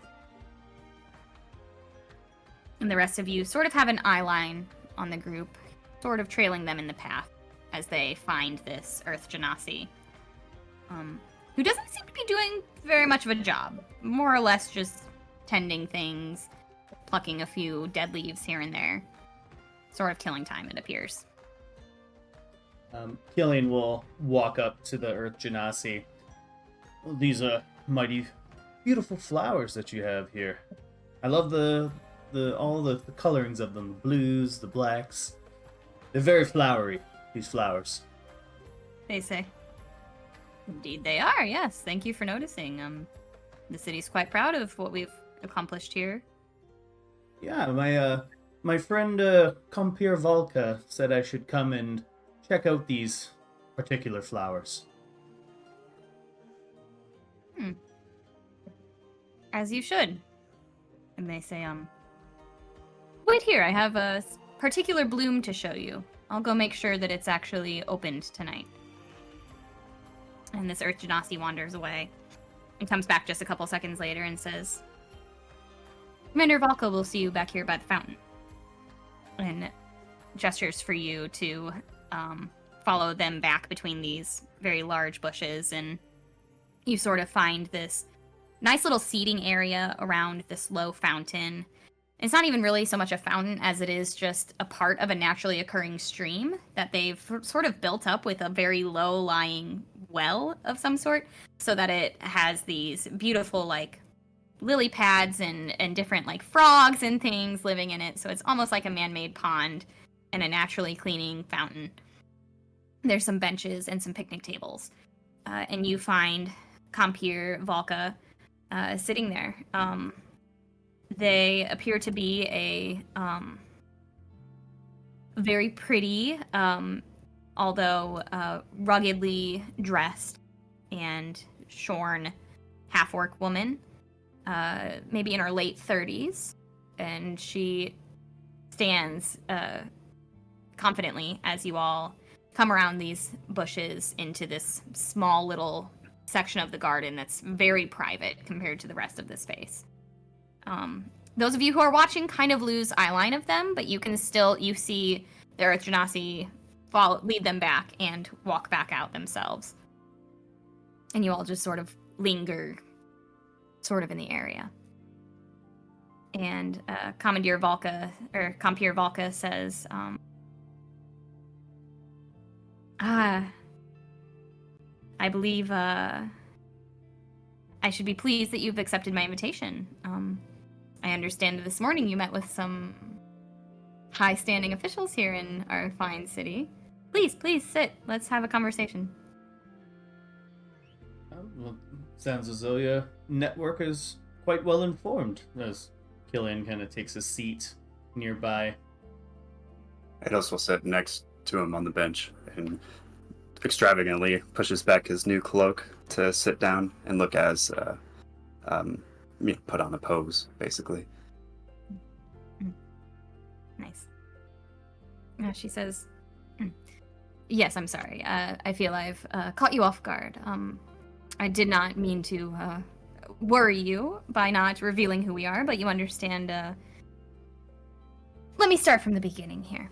And she sits down, and she's got a pitcher of ale in front of her, and she pours you both a drink and lays them in front of you and says, I represent a sort of unofficial organization that operates across Lena Myrna. We fancy ourselves a sort of foil to the official government.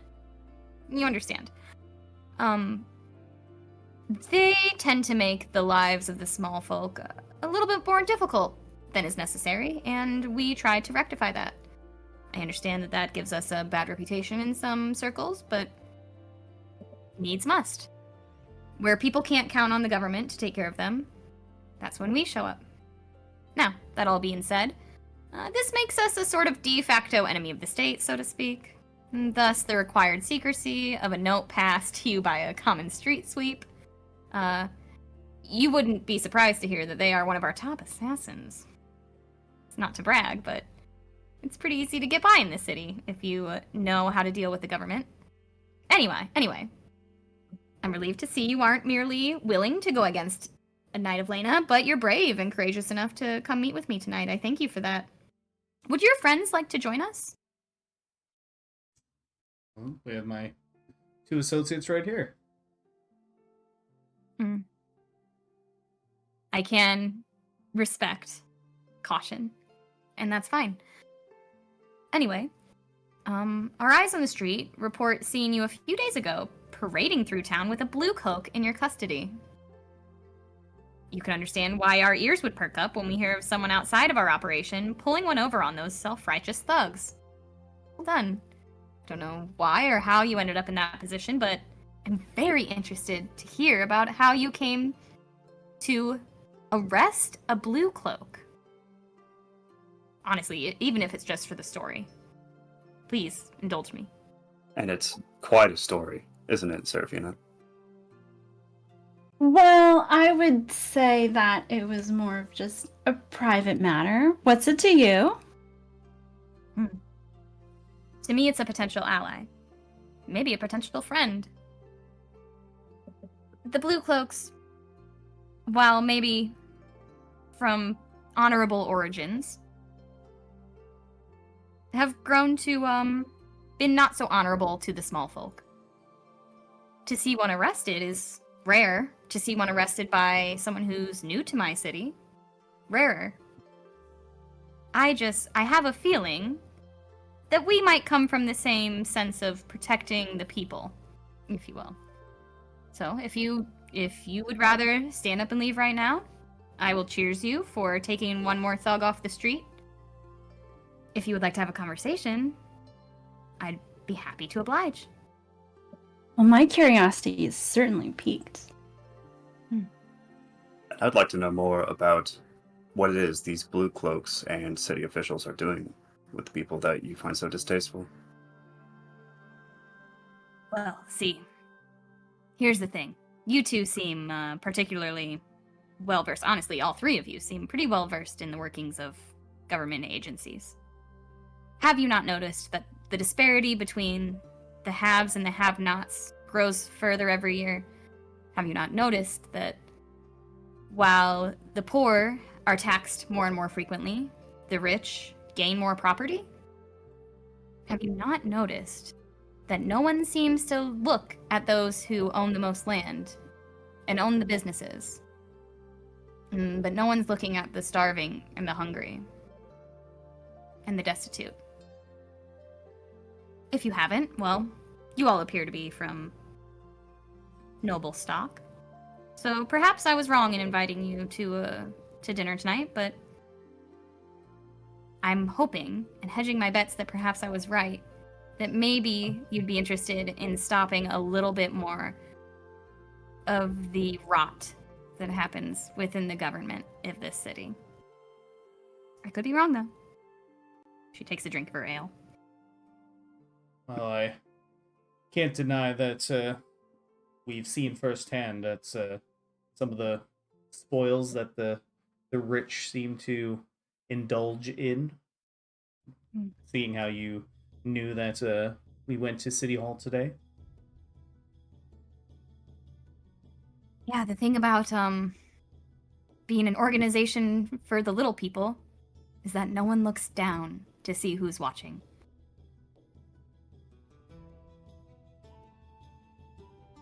Well, it is obvious that both Seraphina and I come from noble stock, and that Kilian isn't doing too badly for himself either.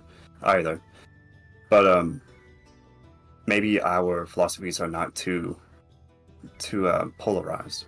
You see, I left my home watching my father, the leader of his own people, take advantage of his own and treat them badly.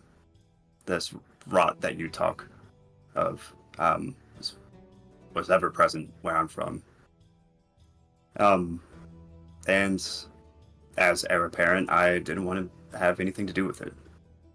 So I would say that I have a vested interest in not seeing that happen elsewhere. So maybe we can work together. If what the Blue Cloaks are doing and the city is doing is indeed that bad. I'm no anarchist, but I do believe that it is the government's responsibility to improve the lives of its people, not to use them as beasts of burden to fill their own pockets. See, I have this gut feeling about people, and when I heard that you all were a group of strange people to our city arresting a Blue Cloak, I knew that you'd have similar viewpoints as as myself and my compeers. Don't ask for much. Let me lay it out straight. We've had to spend a lot of our time watching the soon-to-be counselor, the younger Tuzankin. We don't know what kind of leader he will become when his father finally passes on from this life. And it behooves us to know that ahead of time. Therefore, all of my best agents are, if I'm being honest, putting their eyes on him right now. What I need is someone to take down this city's treasurer. And I'm going to go out on a limb here and hope that I can trust you all enough for me to tell you exactly the kind of freelancer I'm looking for and the sort of work that I need done. It may not be strictly legal, but it is for the benefit of the people, because I can tell you for a fact that you're going to be bringing down the rot in the government of Tuzankin, where it needs to be brought out.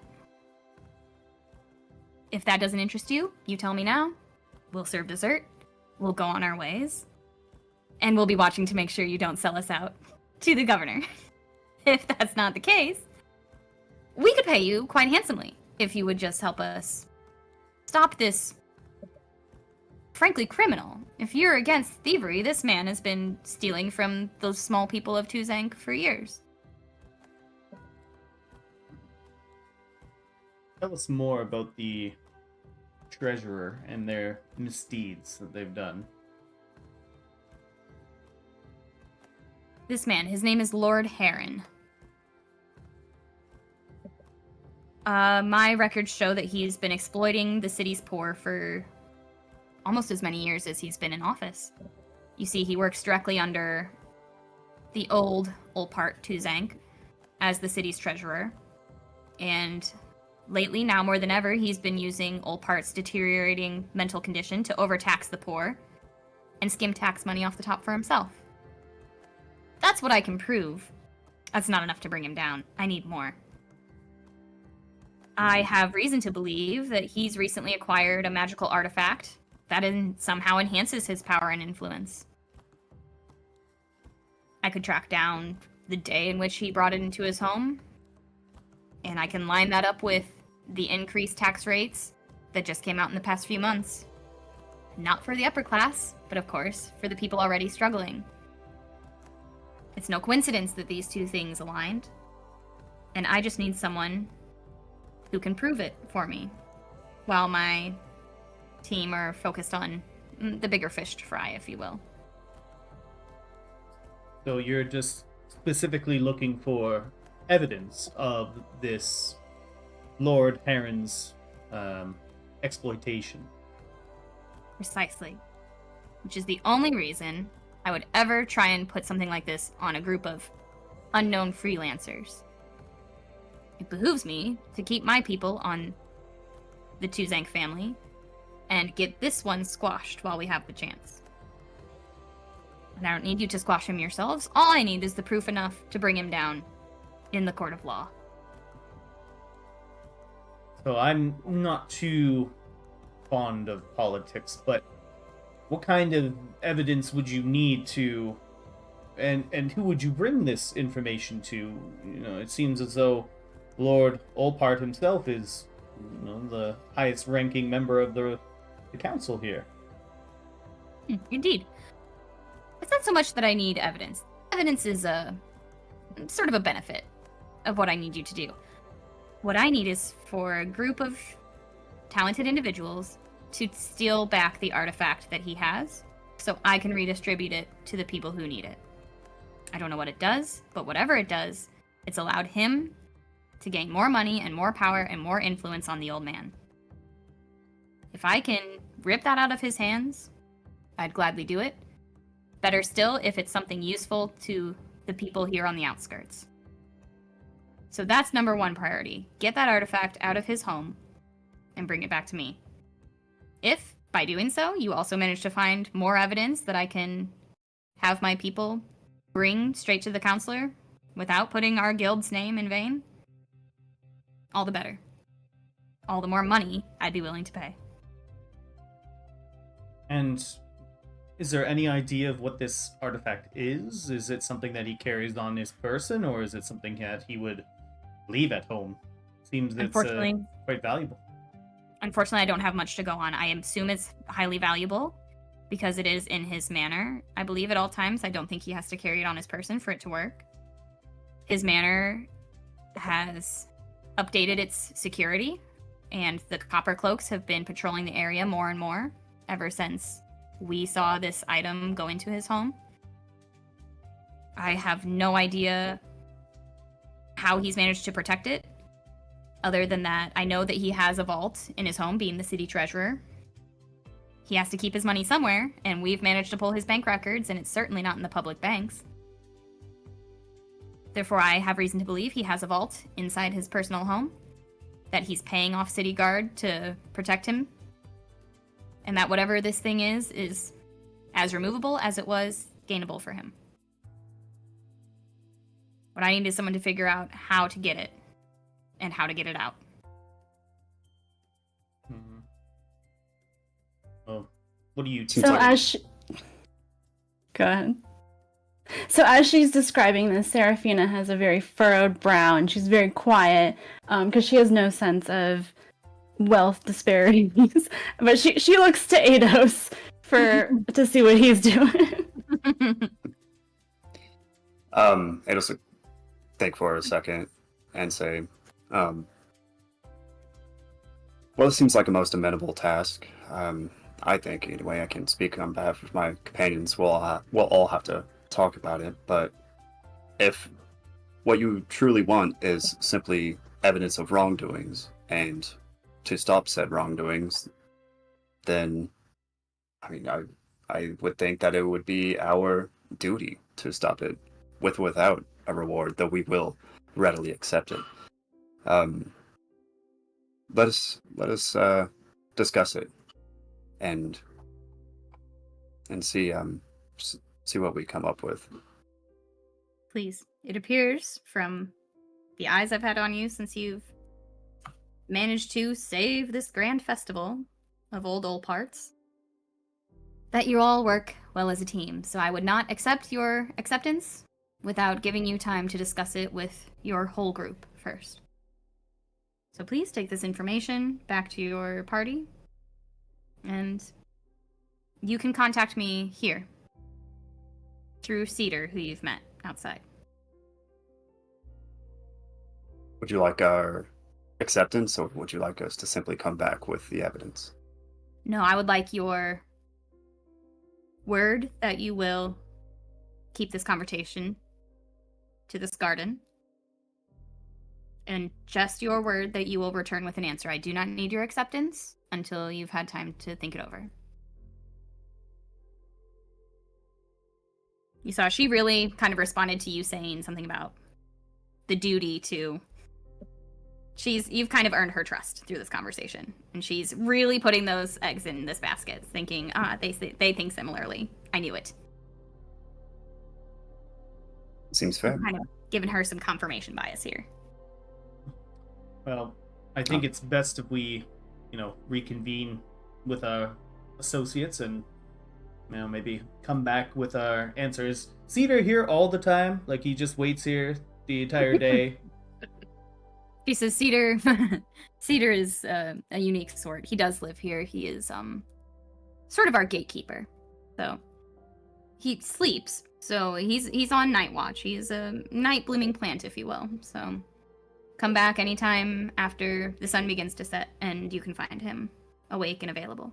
And he knows how to get a hold of me. Please answer in a few days at the latest. Otherwise, I'll have to go down some different avenues to see what I can do about this man. Well, you've given us a lot to consider, and we appreciate you giving us the time to discuss it amongst our friends. I'm grateful you came to this dinner in good faith. And I toast you to the prosperity of all the people of Tuzank and Lena Mirna. Take a pretend sip. It just takes a hearty one.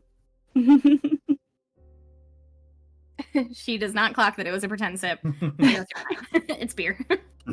It's nothing fancy. It's not the best beer you've ever had, that's for sure. I'd also stand up and say, a pleasure meeting you. I'm sure we'll meet again. I hope so. The pleasure is mine. And she gets up and you see her walk over to this large sort of rose bush and she like whispers into one specific rose and the bush literally like separates and she walks through into pitch blackness and it closes back up behind her. And Cedar comes back in and says, you're welcome to enjoy the gardens as long as you wish. However, my lady has retired for the night. Thank you for your attention. And they walk back out. They So nod as we to walk- the rest of you who have been loitering around the gardens outside as they pass. They have this they have bark skin and their hair is like ivy. Very long and tangled ivy. And they're very much this garden come to life.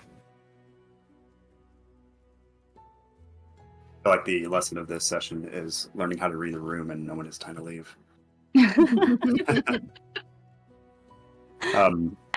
As we walk away, Seraphine is gonna link arms with Ados to ask him to explain everything to her. They have to pay taxes, but that builds roads. Remember when I said earlier that the City Hall was quite lavish and quite well ordained with all their fancy things? This is exactly what I'm talking about. You see the cogs turning in Seraphina's mind for the first time. The rust is coming off. I listen on my little bit of community service that I was doing this morning. I couldn't help but notice that a lot of the common folk were, living by, barely scraping by, and not to mention many of the people that were quite impoverished throughout the city.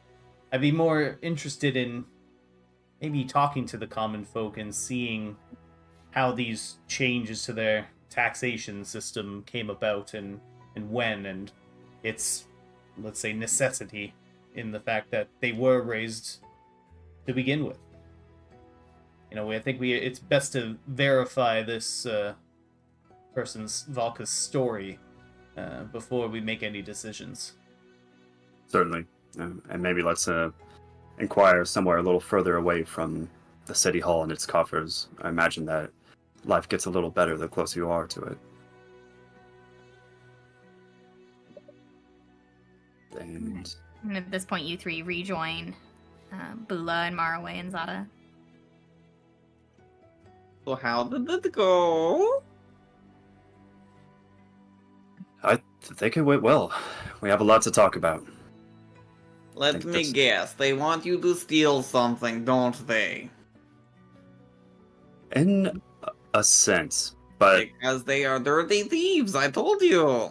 But they want us to steal something that is stealing from many, many more people. So isn't it better to steal from one than the masses? I don't understand. You're stealing the stealer? I'm stealing the stealer to stop the stealing. One final steal, Marroway. Is that called kidnapping? It's only if we're stealing a person. We're just stealing an object, potentially. An object is stealing from people. I don't understand. Imagine if a big bully was walking through the forest and he was carrying around a big stick and hitting cute creatures with it. Wouldn't you want to steal the stick from him so he wouldn't be able to cause any more harm? I mean, stealing's not really my style, but I can see the message you're trying to get to. Okay. Yeah. Why don't you start from the beginning? I don't quite understand what's happening. What are we doing? You all make your way back out of the garden and back towards the city proper and the Buoyant Banshee as you explain to Marroway everything you've just been told. Yeah. Seraphine is also trying to catch on. Seraphine is like, I was there, but I don't... You're still kind of lost in Marroway. So you're It's one telling cucumber. me. How much can the taxes be? 10 gold? Yeah. So you're telling me that the people in power are stealing from the people that they are supposed to be protecting. That's what this woman says, and it's our job to prove whether or not she is correct. I'm we okay expect with it? that then. We can take that person down. I mean, at the end of the day, it's the people in power's job to protect the people who need them. And if they are no longer doing that job, then they do not need to further continue in that job. Precisely. That was my thinking exactly. Mhm. Bula, what do you think? I think that we check it out, but if what she says is true, then it doesn't sit well with me. Zata? I don't understand why the people just don't go and take down the people that are doing that. It's like Marroway says, the leaders are supposed to be taking care of the populace, and if the populace doesn't, or if the group doesn't feel protected, they should take them down or kill them. Not everyone in the group is as strong as you are. Not everyone of the common folk are as strong as you are either, Zata. Well, isn't that what the guards are for? Don't you have like warriors and stuff that can stand up and take down those types of people? Not guards. Here, guards and militaries are just more weapons for whoever has the power to wield them. And usually that power comes from gold and wealth. So it would seem that the rot goes deeper than just one person. And when there's a rot in the garden, you remove it. That was exactly her point. Well, let's go get some big sticks and go bully this bully. One thing at a time first. I think we wanted to more or less verify what's going on in the city before we take any kind of action. You know, this is also coming from the word of the Thieves Guild, so I think it would do us good to, verify these claims before we take any kind of action. We never gave her an answer either, whether we're accepting this mission or not. So I think it's best for us to do our due diligence before we make any kind of decision, because either way, we are going to be interfering with two rather large players into Zankin.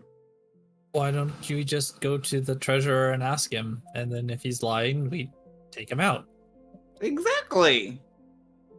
I agree with Marroway on say like we just go take care, just go talk to the guy now, and if he's lying, then we take him out. How would you know if he's lying? I'm pretty good at knowing if people are lying or not. Maybe Well, this.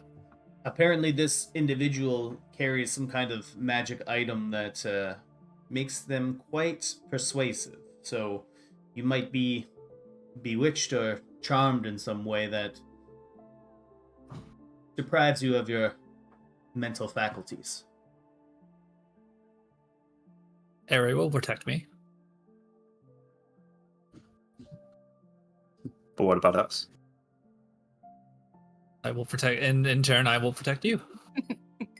Well, why don't? Because we want to talk to the common folk anyway. Why don't we go and we get some food and we bring it to them, and that way we can help them and they can help us at the same time. The law of reciprocity should always be enactive. The law of what? Reciprocity. What is that? Well, you see, where I come from, we have certain rules that you kind of follow. It's kind of the etiquette of the land. And one of them is reciprocity, which is when someone bestows a gift upon you, you give something back. Since we are in seeking of knowledge, we should give them a gift in exchange. In this case, if they are hungry, we should give them what they need. So you give them things and they'll give you something else? Exactly. When you're given a gift, you give a gift back. So it's kind of like a trader. Kind trade of. something and you get something. All right, I can see that. Yeah, I mean, if that's what you guys want to do, I personally would think that it's the best way to do is just to go up and ask a person if there's that problem, and if they ask or lie, then wow. Or we could go to the other officials. I mean, I don't know what a treasurer is, but uh, we could go to the elder and tell him what's been going on, and maybe he can, like, he commands respect, right? And everybody listens to him. He's the kind of like the chief, or who is the I chief? mean, I mean no disrespect to the leader of this land, but he's just a few years older than I am, but he's already seemed to be a little cuckoo. I think I don't humans age if a little bit differently than the Fae I know creatures. it's very sad for you. You don't even get to have a childhood before you're thrust into such chaos. Preach. Yeah. But Maybe also talk as to I the was Banshee. saying, I don't believe that in his current mental capacity that he would even be able to assist anyone. I don't think he really knows what's going on. I think he's kind of oblivious to all of it.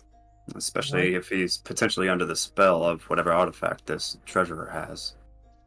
And why would you keep an elder if they're no longer able to do what they're supposed to do? What do you do with your elders? They go, they sit, and they enjoy the rest of their time at whatever they get to do. But if they are no longer able to perform their duties, then somebody else takes over. That's what you do. It seems logical. And if that person refuses, you fight to in a duel, and whoever wins gets to be that person. Makes perfect logical sense. Unfortunately, logic often has no place in governments of this size. Isn't that Oh. the truth? How do you guys even exist? Like, I don't understand these people. Their entire way of life is very unusual to me. I agree, Marroway. It's completely. I'm confused. I'm very confused. I will have you go with you guys on this one. I would say, I guess, talk to the guards, and if you, the captain of the guard, he seems to be like the hunt leader, the person that takes care of everybody. Maybe him. Otherwise, I don't know. I'll just. If you want to do that, I will go and take the remaining jingle jangles that I have, and I'll go get a bunch of food, and I can talk to the commoners. Well, it's important to keep in mind that Valka said that the city guard were being paid off to provide extra protection for the treasurer. And we don't know how far that extends upward the chain command. So the guards have no honor? They don't do what they are supposed to do? What are you people doing? Like The You guards learn work. fast, Zata. the guards work for gold. And then whatever they're, whether it's bound by honor or honor to the gold that they receive is kind of where their decisions sway back and forth. But they are protectors of the people. And their lives. apparently not. They're protectors of their own wallet, it would look like. I feel like you guys have too many people in your towns and stuff. I mean, It's it's the just- folly of most mortals. They sit there bound by greed. But when you don't live as long as you do, they have to reproduce in mass numbers to maintain the population. My people don't live very long, but we seem to work fine. We live off the land and we all take care of each other. That's the whole point of the community. And do you guys live in cities such as this? No, cities are terrible, awful things. Hmm. We live, we wander the plains and we go where the food is, or where it's warmer, or where we're able to survive a little bit better.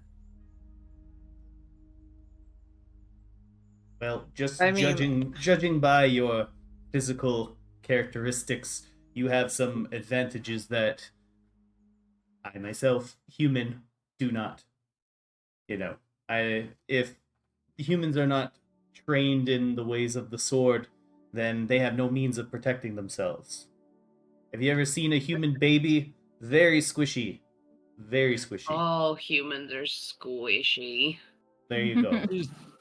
I mean, I've not really seen a human child before, but I know that little children, not everybody is a fighter. And like, I mean, we're all trained to fight. We all know how to fight, but some of us do different things. Like some of us are basket weavers, some of us are fishermen or trappers. We have guards, chieftains, elders, but everybody protects one another. And if the tribe is in danger, everybody fights. You don't do that? Don't teach I your mean, children it how would to seem fight? that they don't even know how to use their own language. I mean, they talk about about nobility, but then none of their nobles are noble. What is a noble exactly? I've been meaning to ask that. Like, what is a noble It doesn't- do? They don't even know what it is, apparently. It's just a name. You are a very confusing society. So you can ask those two over there. Sarah points to Seraphina and Eidos. Seraphina nudges Eidos to explain.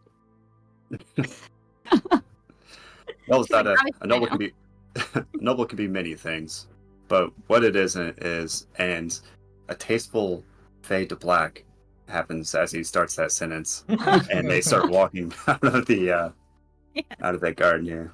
A very tasteful fade to black after much discussion of great depth and complications.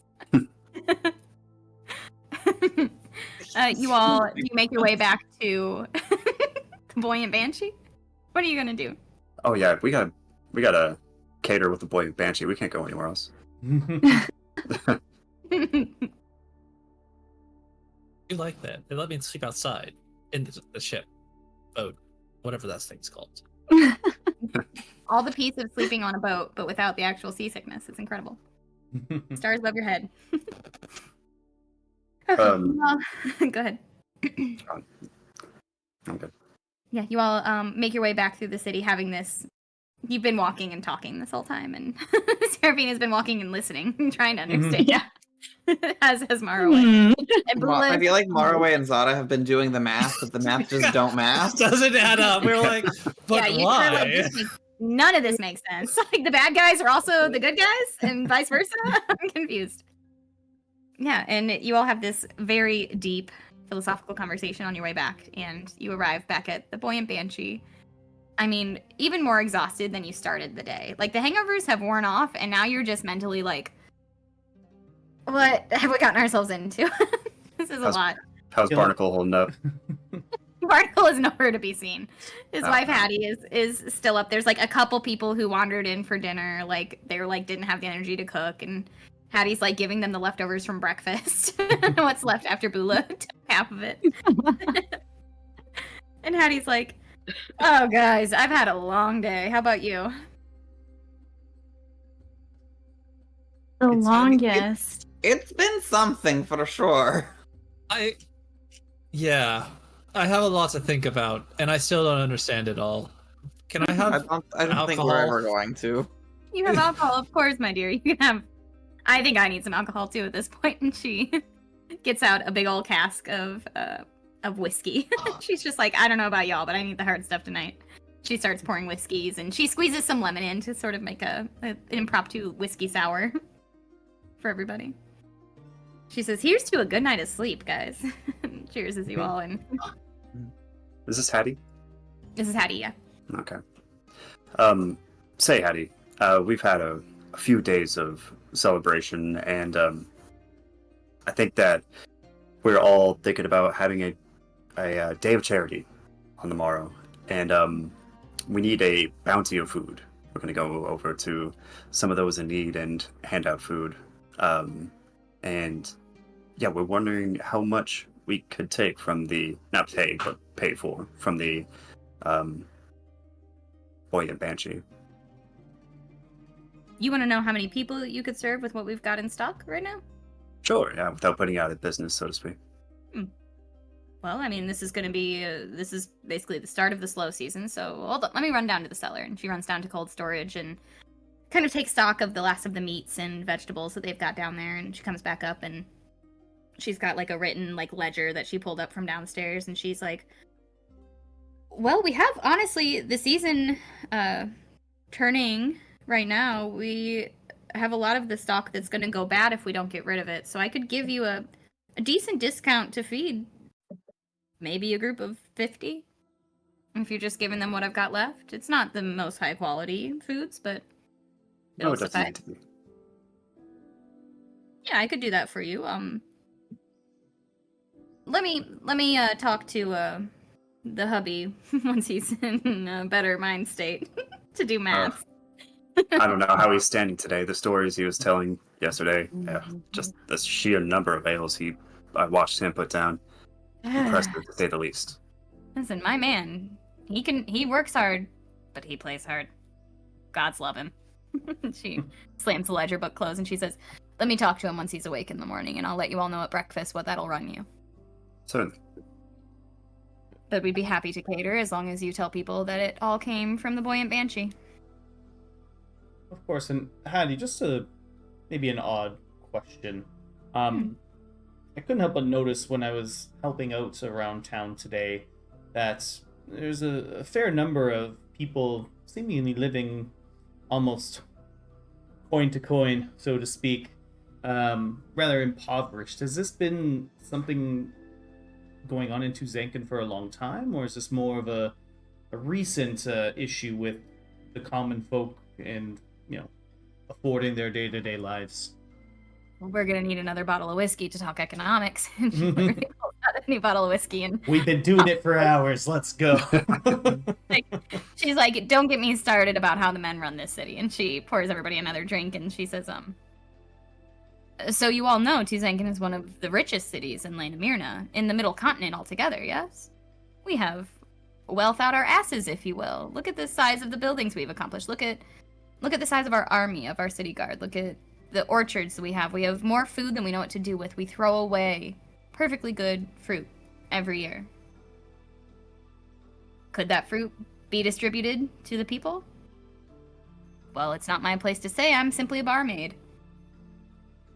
But there are plenty of hungry people who go unfed while fruit rots in the field, unpicked. Is it the small people who are starving who are picking the fruit? Well, how do you think we got this wealthy as a city? She cheers and slams her drink down and throws it back and pours herself another whiskey. She says, not everybody could afford to buy a building near the Purple Docks that pays its own rent in drinkers and in revelers. We've gotten lucky, so I hesitate to say much more than what I've said already. The system worked for us. I have many friends who it didn't work for, who I can't say are around anymore. She throws another drink back. Has something like this been going on for years, or has it kind of seemingly ramped up, like changes in the tax codes and all that nature? Don't want to get too deep into it. He'll take a shot. She says, oh, so you know Tuzankin then? Yes, yeah, the tax codes change every few years. The Tuzanks seem to be a fair enough family to live under, but the people in their employ, I can't say how they got to their positions of power. I can say that they benefit greatly, and they seem to get a bigger and bigger estate every time the taxes go up. There have been tax increases. We've been lucky enough not to feel them. We own this bar. Barnacle and I. And the property taxes haven't gone up. Landowning has only gotten easier. We own the bar we live in. The taxes have stayed the same almost since we bought it. Small increases, but nothing that'll break us. And yet, just the general income tax has skyrocketed, it seems. Fine enough for us. Not so fine for people who are living penny to penny and getting an income of pennies and paying more in taxes. Again, I'm a simple barmaid. I have no idea about politics. I'm just a girl. He drinks again. Marroway is like visibly upset hearing all of this. So is she. Like like shaking almost. Yeah. She says, you all seemed to enjoy the Festival of Flowers. It always brings in all kinds of folk, like you. Things are fine. You know? She does not seem very certain of that. She seems fine. Personally, she seems empathetic as a person. And wise beyond her years, maybe.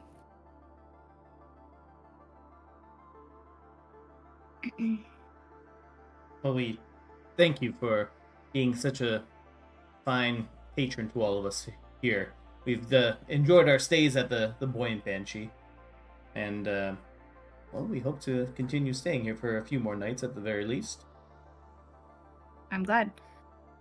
Barnacle and I have only ever benefited from the travelers and the outsiders who bring a bit of flavor and conversations like this into our bar. So thank you for the things you've noticed. I'm not even going to ask why you ask those questions, because I'm not trying to lose my bar. She drinks again. She finishes off the last of her glass. She sets the bottle down in front of you all and she says, that one's on the house, because we can afford it. She takes her empty glass and just kind of like throws it over her shoulder onto a table and takes off upstairs to go to bed with Barnacle. I just like turn to everyone is like, is no one watching the bar right now? It's just It's just you all. Marroway is like tears, just silent tears.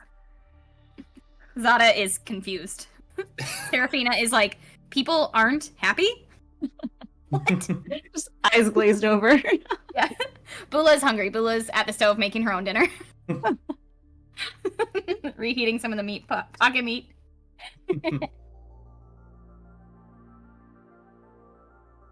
And on that very depressing note, let's call it a night. Yeah, we did it. Yay! Woo! Politics and economics. Just what every D&D campaign needs. Exactly. We solved corruption. Culture clashes. It's great.